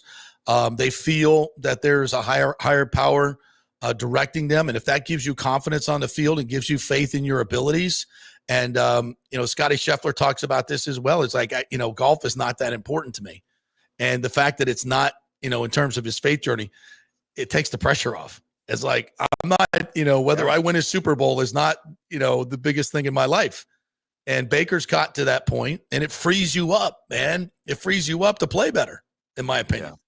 Yeah. And I think it does relieve the pressure. It relieves a lot of pressure. 100%. So, as Rick says, faith, family, football. Yeah, worked for Coach Bowden pretty damn well. Yeah. Rick says, amen, Baker. That's my quarterback. Yeah, pretty cool stuff. Absolutely. More Right Rudder is on board as well. What's up, Right Rudder? Yeah. All right. Some other notes. Michael LaRue says, Hagel is back at practice today. Our 6'9" enforcer, Curtis Douglas, is also on the ice. Gergensen, who was injured by the Panthers, is not practicing. The home opener is tomorrow. Yes, thank you, Michael, for transitioning us to the Lightning. Yeah, how about our boy Douglas, 6'9", 245. We picked him off waivers. We got Jack Finley, who made the team, 6'6", 230 pounds, and really I thought threw his weight around in this preseason and really – as he said, they want me to be a guy that is really hard to play against, and he showed that in the preseason. And this is exactly what this Lightning team needed. Exactly. Now, listen, Douglas is not going to be a guy who's going to be on the fourth line all the time, but I think it's a sign to not only the Panthers but to others. If you think you're going to take liberties with our players, that's not going to happen. And I think the Lightning, honestly, and I think Julian Brisebois, I don't know about this, is just my opinion. This is no inside information. I think they've been trying to resist this for quite some time. I think they didn't feel like it was needed. But I think after what happened with the Panthers last year and getting pushed around in the playoffs, there's just no other way to say it, and getting bullied by them. and watching them bully other teams, it just you come to the conclusion that you don't want to do it, but you have to do it.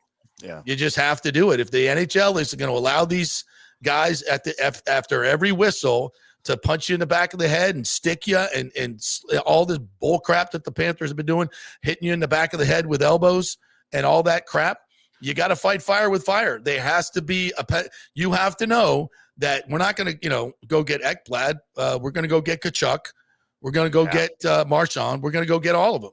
And you're going to pay the price that ours did.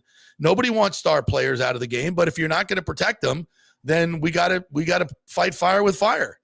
And the NHL has completely lost control of this situation. There's no doubt about that. So this has forced the Lightning to get grittier, get bigger. And at some point, we may see a line of Sabourin, Douglas, and Jack Finley, 6'9", 6'6", and another 6'3" son of a bitch. And, I can't wait to see it, especially against the Panthers. No, and you say they've lost, the NHL has lost control of this. I don't think they care. I don't think they've ever tried to control it, and we know why. But it's blatant mismanagement of this situation. Yeah. And if somebody gets hurt, and I mean really, really hurt, because that's where this thing's heading. Yeah. One way or the other, somebody's going to get hurt bad. Well, Gergensen's got boarded the other day. Yeah, and there wasn't even a penalty and no suspension, and that was one of the worst hits. Yeah, it's just ridiculous what's going on. I saw somebody retweeted last night. Rodriguez for the Panthers, they hung their banner and won last night over the Blackhawks. He took a bad shot on a puck, and they showed the injury and him getting helped off the ice. And the NHL player safety has finally hit the Panthers with hit the puck with $100,000 fine for injuring Evan Rodriguez for taking the puck got fined. I know I screwed that up, but it was pretty funny. Thank you for tweeting that. And by the way, the Panthers took a couple of injuries last night. I don't know how severe they are, but they had more. I think Rodriguez went off, and I think Reinhardt, may have got injured as well. So, it's going to be hopefully a slog for him. All right, let's take another break. When we come back, we'll do a little bit more Lightning, a little bit more Bucks, and we'll hear from Orestes Estrada what he thought of the new owners as well. We are brought to you by the great folks at Third Generation Plumbing and American Standard Heating and Cooling. That is the dynamic duo that will keep you cool and keep you warm in the winter. American Standard Heating and Cooling and Third Generation Plumbing. They have the great service. They'll give you a 1-year maintenance agreement with the new unit if you get it right now. That's the special they got going. And, of course, if you have any emergencies or anything, Third Generation Plumbing and AC will take care of you. ThirdGenerationPlumbing.com and American Standard Heating and Cooling, the dynamic duo. Back in 3. Stay with us. JP here for Riveters, the official sports bar and grill of the JP Peterson Show. We're located just south of Ray J and Steinbrenner Field, so it's a great pre- and post-game spot, and the happy hour is amazing. Monday through Friday, 3 to 7. Check out these specials. $3 Bud Light drafts, $4 domestic bottles, $5 wells, $6 premium wells, $6 cocktails like margaritas. It's unheard of. And the Riveters food is freshly made daily. No freezers. Happy hour food specials include $3.50 tacos and barbecue sliders. $6 you get edamame or chips with the beer cheese, which is amazing. $8 buffalo chicken dip, my favorite. The truffle fries, chili cheese fries, also $8 at happy hour. As well as other specials throughout the week, including Taco Tuesdays, you get $3 tacos, and Wing Wednesdays, 7 o'clock to 1 a.m. in the morning, you get our amazing wings, 5 for $5 and $5 wells and wines. That's a good Wednesday night. So if you're tired of the preppy, overpriced, generic sports bars, come see the amazing, friendly bartenders and staff at Riveters, where customer service really matters. Riveters, just south of where the Rays and Bucs play. We'll see you there. Experience the art of driving at Genesis of Tampa, where luxury meets innovation and every detail is crafted for you. From the bold G70 to the refined GV80, Genesis delivers power, elegance, and technology years ahead of its time. Book service online, and our Genesis Experience advisors will pick you up and drop off your vehicle. If available, you can enjoy a courtesy car while yours gets a complimentary interior vacuum plus a generous offer for your trade. Every new Genesis comes with the Miracle Advantage Plan, 10 years or 250,000 miles of powertrain warranty and 4 years of complimentary maintenance. Visit us at 801 East Bears Avenue or online at genesisoftampa.com. Genesis of Tampa, luxury redefined. Italiano Insurance would like to congratulate the Bucs on their 50th anniversary season. And you know what? We've been here for every season and then some, over 60 years in business. We've seen some smart coaches with great game plans, but if you don't have flood insurance or business insurance, that's a terrible game plan. That could ruin you financially. You don't want to take that L. So call 813-877-7799 and let their friendly agents quarterback your insurance and save you big money. Italiano also sponsors our FSU report every week, so go Noles. 813-877-7799 or go to italianoinsurance.com. JP here for my friend Jason Fawcett, owner of On-Site Construction. They do residential and commercial renovations and new construction. As a leading home builder and general contractor, On-Site Construction prides itself on transforming homes through superior craftsmanship, dedication to client vision, and an unmatched commitment to quality and service. It's about building relationships.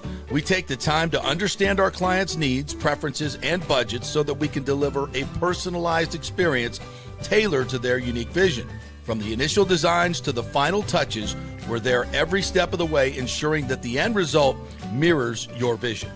Here are some testimonials from happy customers. G. Gibson says, no hidden costs, very honest, reliable, creative, and communicates well. Reasonable and fair with their pricing, no hidden costs. C. Smith said, did not disappoint. I'm very happy with the work. This company really cares and will take care of it. So if you're just thinking about building or renovating, give us a call and let's see what's possible. 813-579-5789 or check out our website at onsiteconstructionfl.com. Are you having legal issues with a business partner or other legal business issues? The attorneys at Walters, Levine, and DeGrave can help. Call 800-616-0384 for a free consultation. At Walters, Levine, and DeGrave, we've redefined what a law firm can be with top-tier attorneys, personal service, and 26 years of success. From business law to civil litigation, we deliver smart, client-focused solutions. Walters, Levine, and DeGrave recently won a $6.4 million jury verdict from a large real estate developer, and they can win for you too. Walters, Levine, and DeGrave. Let's solve it together. Not attorney spokesman. For a free consultation, call 800-616-0384 or go to walterslevine.com. Offices Tampa, Sarasota.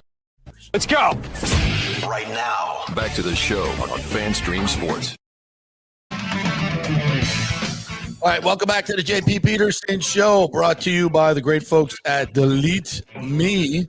They make it easy, quick, and safe to remove your personal data online at a time when surveillance and data breaches are common enough to make everyone vulnerable. Data brokers make a profit off your data. They use it as a commodity. Anyone on the web can buy your private details. This can lead to identity theft, phishing attempts, and harassment. But now you can protect your privacy with Delete Me. Take control of your data and keep your private life private by signing up for Delete Me now at a special discount for our listeners. Get 20% off your Delete Me plan when you go to joindeleteme.com/hit and use the promo code HIT at checkout. The only way to get 20% off is go to joindeleteme.com/hit and enter that code HIT at checkout. That's joindeleteme.com/hit, code HIT. Yes, keep your stuff private. That's what we need to do. Keep your privates private. Keep your privates private. A couple other notes here. Angelo Provenzano says, would the HCC site be in conflict with the Glazers' future plans to develop the area around RJS? I feel they would fight having to compete for concert events as well. Interesting thought. Now, here's the thing with concerts that I've learned. So there's like stadium venues, medium-sized venues, smaller-sized venues. So concert tours will say, okay, this is going to be a, arena size. It's going to be a 10,000 arena. So it just goes kind of by what kind of crowds that particular act is going to draw. So obviously RJS is a 60,000, 70,000 seat stadium tours would come there. So those are your big U2, Taylor Swift stuff. So that wouldn't, the baseball venue is probably going to be 35,000, 40,000 fans maybe. Mm-hmm. So it wouldn't be big enough. So it's a different tour that they would be. I'm sure there'd be some overlap, but I think this is what I've been told about concert venues. It just depends on the size. Now, that would be competing with the new USF stadium. That'll be similar size. So right. I think that would be more. The thing with the Bucs is interesting, and the Bucs have not come to the county and said what they want from the county yet. And I think it's kind of different because they're not looking for a new stadium, and building a new football stadium would be ridiculous and you got to understand the Glazers just put $130 million into this stadium. Right. With new audio, all that. And that was just 4 or 5 years ago. They redid all the suites. And they put in the Hall of Fame club. They redid the clubs, the East and West clubs. So that stuff is brand new. It's brand new. So that stadium has great bones in it, and it has all that accoutrement that is brand new. So they certainly don't want to F with that. So they're not looking to put in spend $2 billion on a new stadium. Now, do they need some type of climate control and maybe do they need to build on to the end zones to add more seats to get Super Bowls? I think so. So I think you can see a renovation in what Florida State just did. If you watch the Jacksonville game last night, they've taken out those 50-yard line seats and made clubs in there. So I think that in the ground level stuff that you're seeing at a lot of stadiums, AT&T I think was the first to do it. SoFi did it. So I think if they did a renovation of this stadium, it would involve a lot of more premium seating, taking out the regular seating and putting more premium seating in. You might even see like a club level on the visitor side. So you would kind of take out, that big chunk of seats where the Philadelphia fans would come. And if those are high dollar seats in premium area, you would think that local fans are not going to sell those. Those are going to be investments for them and their businesses. So, and this is just things I would think they're doing. And so I would think it would be, would it be $500 million, which is what it costs to put the roof on Hard Rock and do their renovation? But that was 10 years ago? So obviously, or more, yeah. Yeah. So I would think it would for the stadium stuff alone, it would probably be close to maybe with how much of that would they ask for the public? I don't know. But I do know that, they're redoing their whole stadium at Manchester United and Old Trafford. So that's a huge expense that they have right there. But obviously it's going to make them a lot of money. So the answer is, how do the Bucs feel about this? I don't know. If they were worried about it, I think they would have got out front of it. So I don't think they're worried about it. I don't think they're going to the county commission or city and saying, hey, what about us? Because they haven't done that. And they've been very, very strategically quiet. Yeah. Talking about stadium stuff.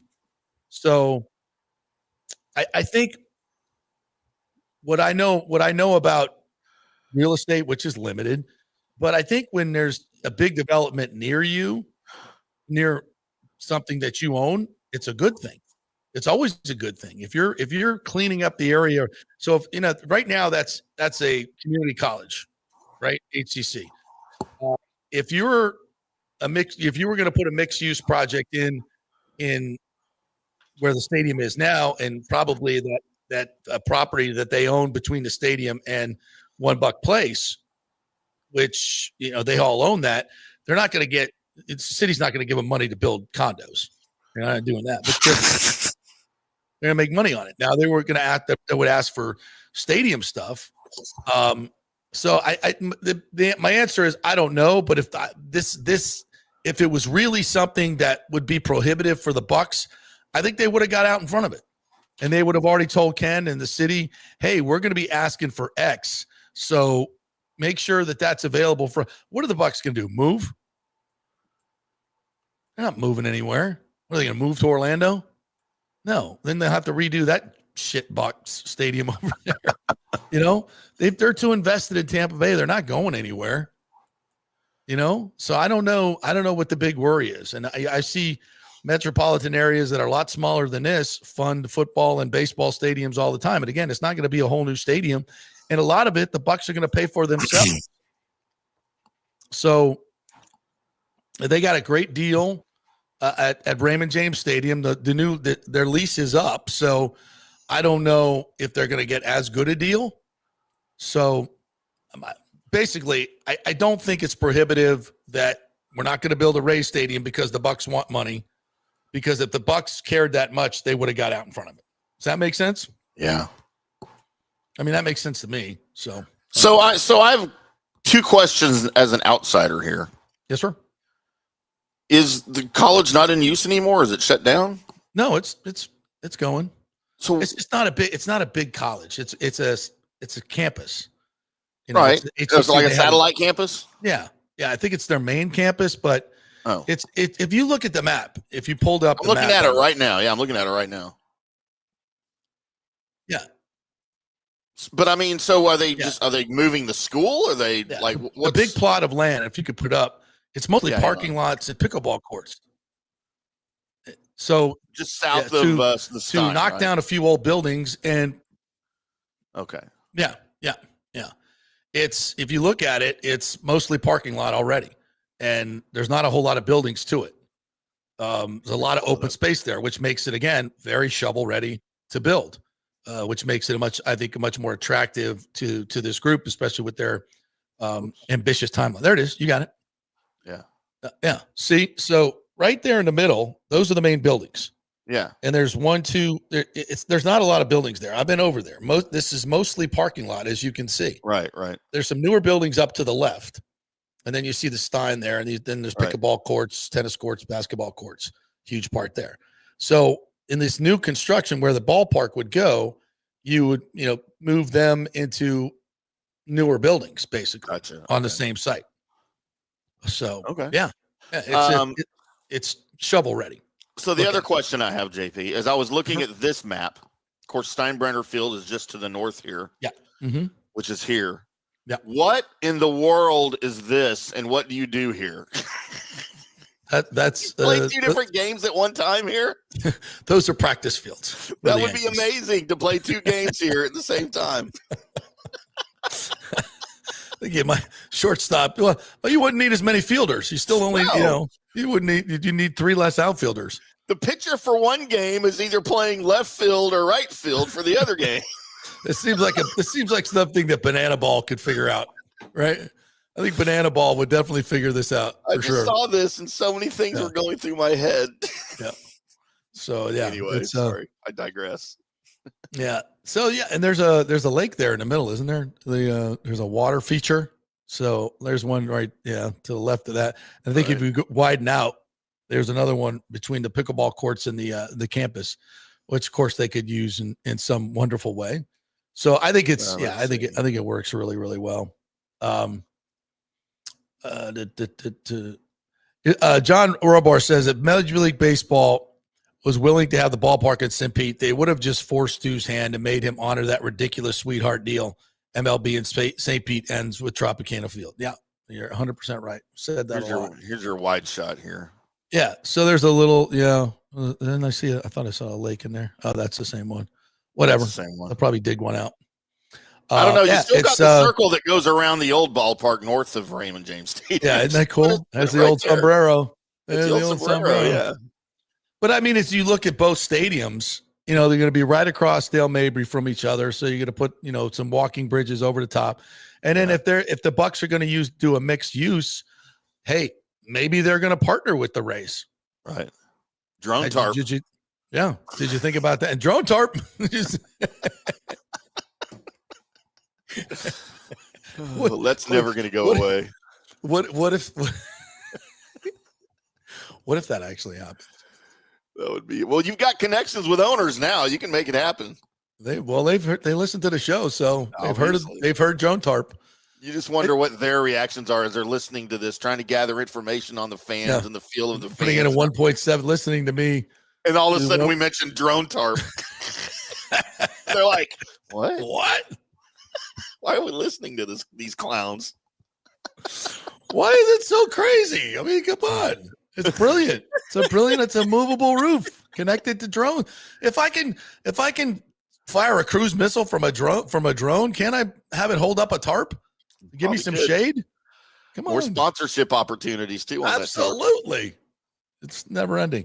All right. Can we pop on Arrestis Estrada? You got that queued up and ready to go? Yeah. Yes. Yeah, I might have to move it a little bit here to get to your spot. They rave about him. Yes. Boom, right here. Because that's something that has been severely lacking From the in Big the O previous show yesterday. We did predominantly, like I said, when I said the aura of what was presented, what I think the fans that are watching this, that are going to replay this half hour, very well put together press conference, is that aura of positivity, intelligence, yes, gravitas, and realism of what needs to kind of have to happen in a kind of methodical yet business-minded approach of what the challenges are. You know, my points and the keys that I left with that were obviously, and we'll touch on all of them, you know, stadium and the criteria for where the stadium should be. Very interesting where they said leave player ops alone, so to speak. Let, you know, the great, you know, Eric Neander and the great longest tenured manager in the major leagues right now, and Kevin Cash alone per se. Yes. If anything, ingratiate them with a few more millions of dollars to make better moves, right? Then, like as you aforementioned, commitment and fan engagement, commitment and engagement with local businesses, commitment and engagement greater in the community. I got that out of, you know, the keys that they were talking about. Then lastly, not at all forgetting about the new stadium, because that was definitely asked by many people in the top. The last one I think was most important is how they see their relationship with St. Pete and the next 3+ years needing to be on point, needing to be very strong, needing to get to that point and give them every help and whatever needs, because they're not footing the bill for fixing the roof and making the stadium right, but they are probably going to foot the bill to add some nuances and some new things in the Trop. Yes. So I was really encouraged. And again, I have a soft heart for Tropicana Field. You know, dating all the way back to your office for a long time. Dating back to, you know, 97, 98, after I just retired and Vince Amoli brought me in and we were opening the doors for the first time. Dating to me going away from broadcasting and traveling around with ESPN, ABC, you name it, Japan, and then coming back to the fold in 2011 and being there for 12 seasons, and having a real relationship with the fans, not only in the community but also in the Trop. So nevertheless, if the Trop needs to be replaced with a new stadium, it's going to be kind of a love affair when it does. Nostalgic. Nostalgic for it to reopen. So I found it interesting that there was a lot of topic and a lot of talk about them working together with the city and them appreciating all the work that's being put in towards what? April 6th. Yes. Kicking it off. And then lastly, they applauded the great works of the management of that it has been the Tampa Bay Rays for the last, couple decades, namely the last few years, especially Neander, Cash, that scenario. And then, obviously the other aspects of the business side, that's where I see these guys kind of really put their hands and their fingers in the pot. And that's where they can make the most difference, because the previous group was not very good at it. Not very good at working with the local business community, not very good at working with the community. When you look at what some of the other, I'm not saying they did nothing, but there's a huge room for improvement here. And I think also it works both ways. And I think you're going to see an outpouring from the baseball fans. So many of them have basically said, I'm not supporting the previous regime. I can't wait for the new guys, and I'm going to support them. And that's what's, it's up to us now as a fan base to get our ass over to Tropicana Field for the next 3 years and let them know, because I think you're going to see in quite short order an announcement of a stadium on the Tampa side. Right. And we'll get into some of the specifics here in a little bit. And I think you're going to, and once that's done, I think and the vision is made a little bit more clear that they couldn't do today. I think you're going to see the locals wrap their arms around this group and really show off the passion for baseball that we have in this area, and everyone's going to come together, and it's going to be a tremendous success, unlike anything we've seen. We've had pockets, I think, where the city, the community has been energized by Rays baseball in the World Series run, and it's really been something to behold, to see a full stadium and the energy that was in it, and the energy in the city around it. But for so many reasons, we've never really done it on a sustained level, and I think it mostly has to do with the previous ownership group. But I think this group can galvanize everybody. That's what I heard today. They're going to galvanize the community, the fans, the business leaders, the political leaders. They have those connections as well, and bring everything together, unlike anything we've ever seen. And we're truly going to see, for once, what Rays baseball can be in the Tampa Bay community. I think it's going to be outstanding. Exceptionally put, JP. And I think the key word there that you use is a phenomenal word, and that is galvanize. Yeah, it really is. And when you really dissect that word, it does take a scenario where if you're going to galvanize businesses, galvanize the community, galvanize the fandom to kind of join in together, right? When that ownership group is putting out serious dollars in order to do that galvanizing, I think it's imperative that you have true localness to your leaders. Yeah, absolutely. And so two things, bear in mind. True localness. When you really think about the great organizations in all of major sports in the United States, it's really kind of been brought forth in those places by people that had already been super involved in those areas. Mm-hmm. Jerry Jones, the Reinsdorfs. You go to New York with even Cohen now is trying to do stuff with the Mets. Obviously, the Steinbrenner family. Arthur Blank in Atlanta. In Atlanta. What an incredible owner he is. He tries, hasn't won much, but tries to, does it the right way. Absolutely. First class. If you want, what I mean? So these are people that there, Timmy. So if you want to already huge business people in those communities prior to taking them over. Shut him down. Golly, man, he just likes to talk, doesn't he? He's good. We did a whole show on it yesterday right after the press conference. So if you want to go check that out, it's up on our social media, also at FanStream Sports Tampa Bay on YouTube. So check big it out. Numbers on that show yesterday too, man. Huge. Did we know? Everybody's tuning into that. Yeah. It's a big topic. It's a huge topic. It's amazing. It's why we talk about it a lot. And I know Buck fans are getting pissed off and Lightning fans, but it's just when we talk about this, it goes nuts. And finally, we got some details. Well, not details, but certainly a plan. They certainly laid out a plan. For those that were looking for minute details, kind of so. Yeah. Rick says it's like Chris Rock says, community college is like a nightclub. Anyone can get in as long as you pay the cover charge. Yeah, we're not in Dallas. HCC is not an impediment. And again, Tampa Bay Business Journal did an interview with Greg Celestin, who's the head of the board over there at HCC. And he's like, this is a win-win for us. Absolutely 100%. So they've already done a lot of due diligence with this particular group. They know what's happening. So I at this point, I'm saying it's 90% HCC. And again, it fits all the parameters that they need. And it's a great location for it's closer to St. Pete than, say, the Fairgrounds or even Ybor City. Keeps you out of the main congestion of downtown, but I think that would have been great too. So either way, either one of those sites is fine with me. Just get it done.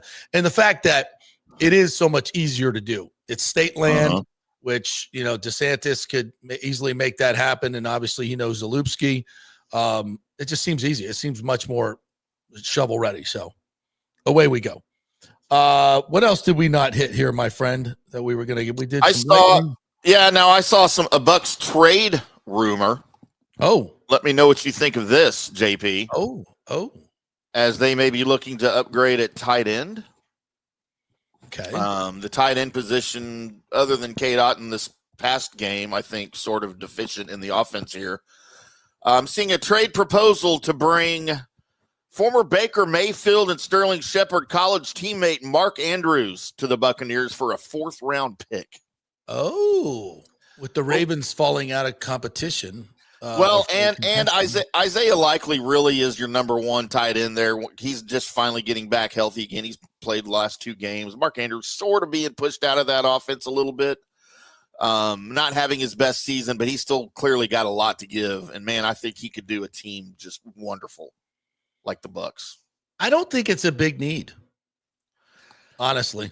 No, but if you're looking to upgrade the position, that's where you want to go. Cade had a great game.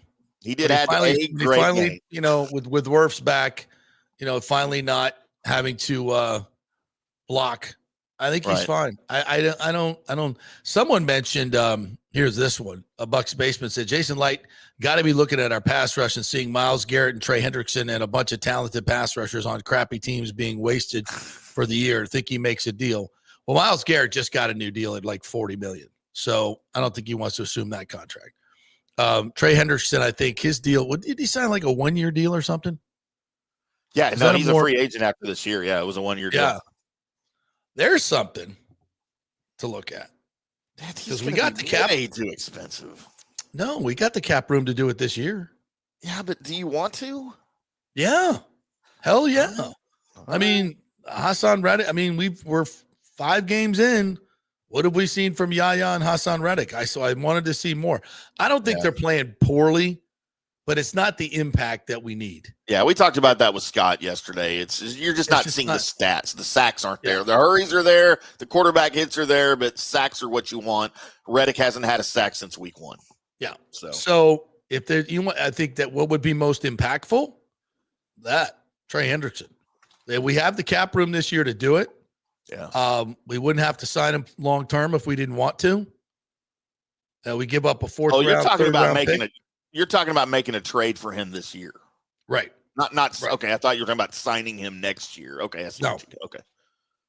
Short term, we got the cap room to do it. He makes you better. There's no question about that. You're not. We heard Braswell was going to make this big jump. Didn't happen. Right. I thought Reddick would be more effective. It's not happening. Trey Hendrickson knows how to get quarterbacks on the ground and not just pressure them. So to me, that would be, but what would you give up? You're going to give up if it's a 4th rounder, no brainer. Oh, no, they want a 3rd rounder. They're going to want way more than that for him. Yeah. Yeah. I mean, you're not going to get a 1st because he's not under contract unless you've already got a deal in place. But would you give up a 2? I mean, you might have to if you want him. But again, if you do that, you need to re-sign him, though. No. If you give up a 2 or above, I think you need to re-sign him to make it worth. Unless you win a Super Bowl, then who cares? Yeah, I mean, I'm not against that. I don't. If I knew what the number, I don't want to pay him $40 million, but I don't have to. What he's going to get, next year. Well, I don't have to. But listen, and here's the thing: we've drafted so well. So well that if at any point you could give up a 2nd rounder, I know he would hate to do it and maybe not be able to sign that guy. I think he would be as big enough impact that it might be worth it. It might be worth it. I mean, we all comes down to whiffed on plenty of 2nd round picks, Kyle Turner. But I just think we've drafted so well that it might be time. You got David Walker coming back next year. Yeah. So hopefully, I don't, he's not Trey Hendrickson. What's he got? Yeah. What's he got?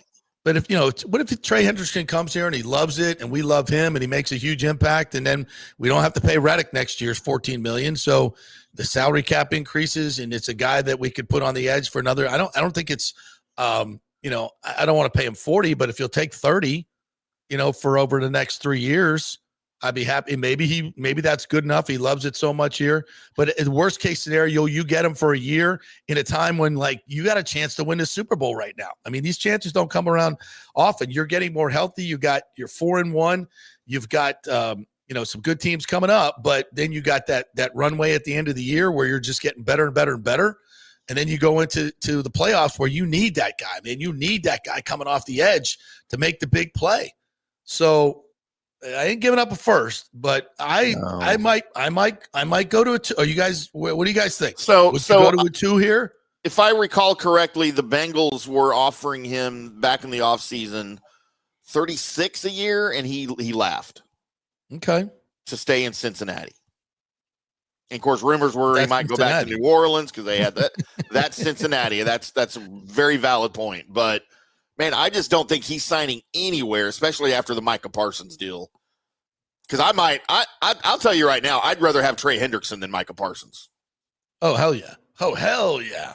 And so if Micah's getting 47, I mean, good God, that's crazy. It's I mean, we're not going there. No, nobody is. Nobody's paying Trey Hendrickson 47, but he's going to get 42. He's going to get more than TJ Watt in Pittsburgh, and that's 41.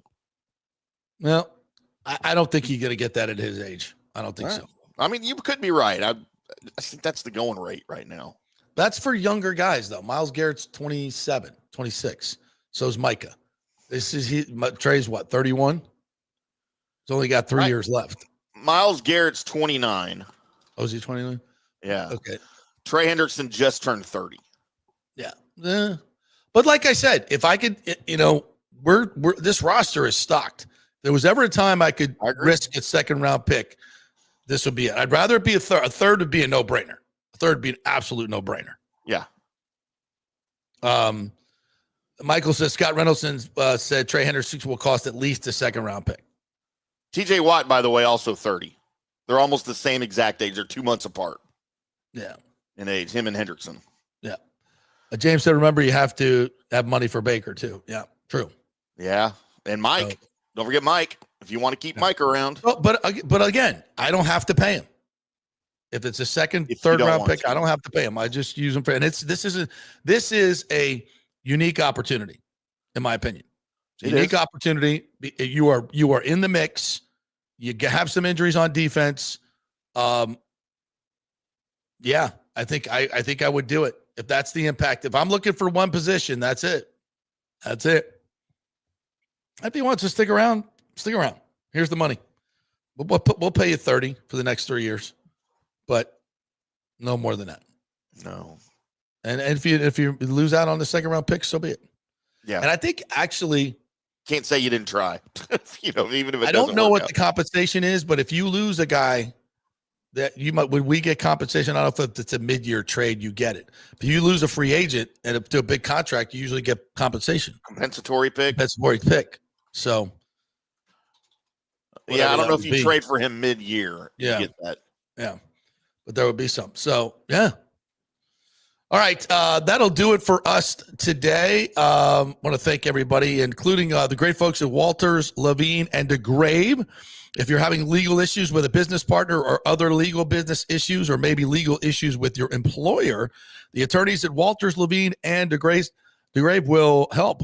800-616-0384. That is 800-616-0384. Ask for my good buddies, Stuart Levine over there, who is a huge Buccaneers fan. And the things that he texts me during Bucs games, I know this. If he's as passionate representing you as he is about the Bucs, you will win every case for the rest of your life. And he is. Because that man is passionate about the Bucs. We love him. Their full-service law firm has 26-year history of helping clients with unique, personalized solutions. Our skilled litigators have advocated for clients in the Supreme Court of the United States and the Florida Supreme Court. So 800-616-0384 or go to walterslevine.com.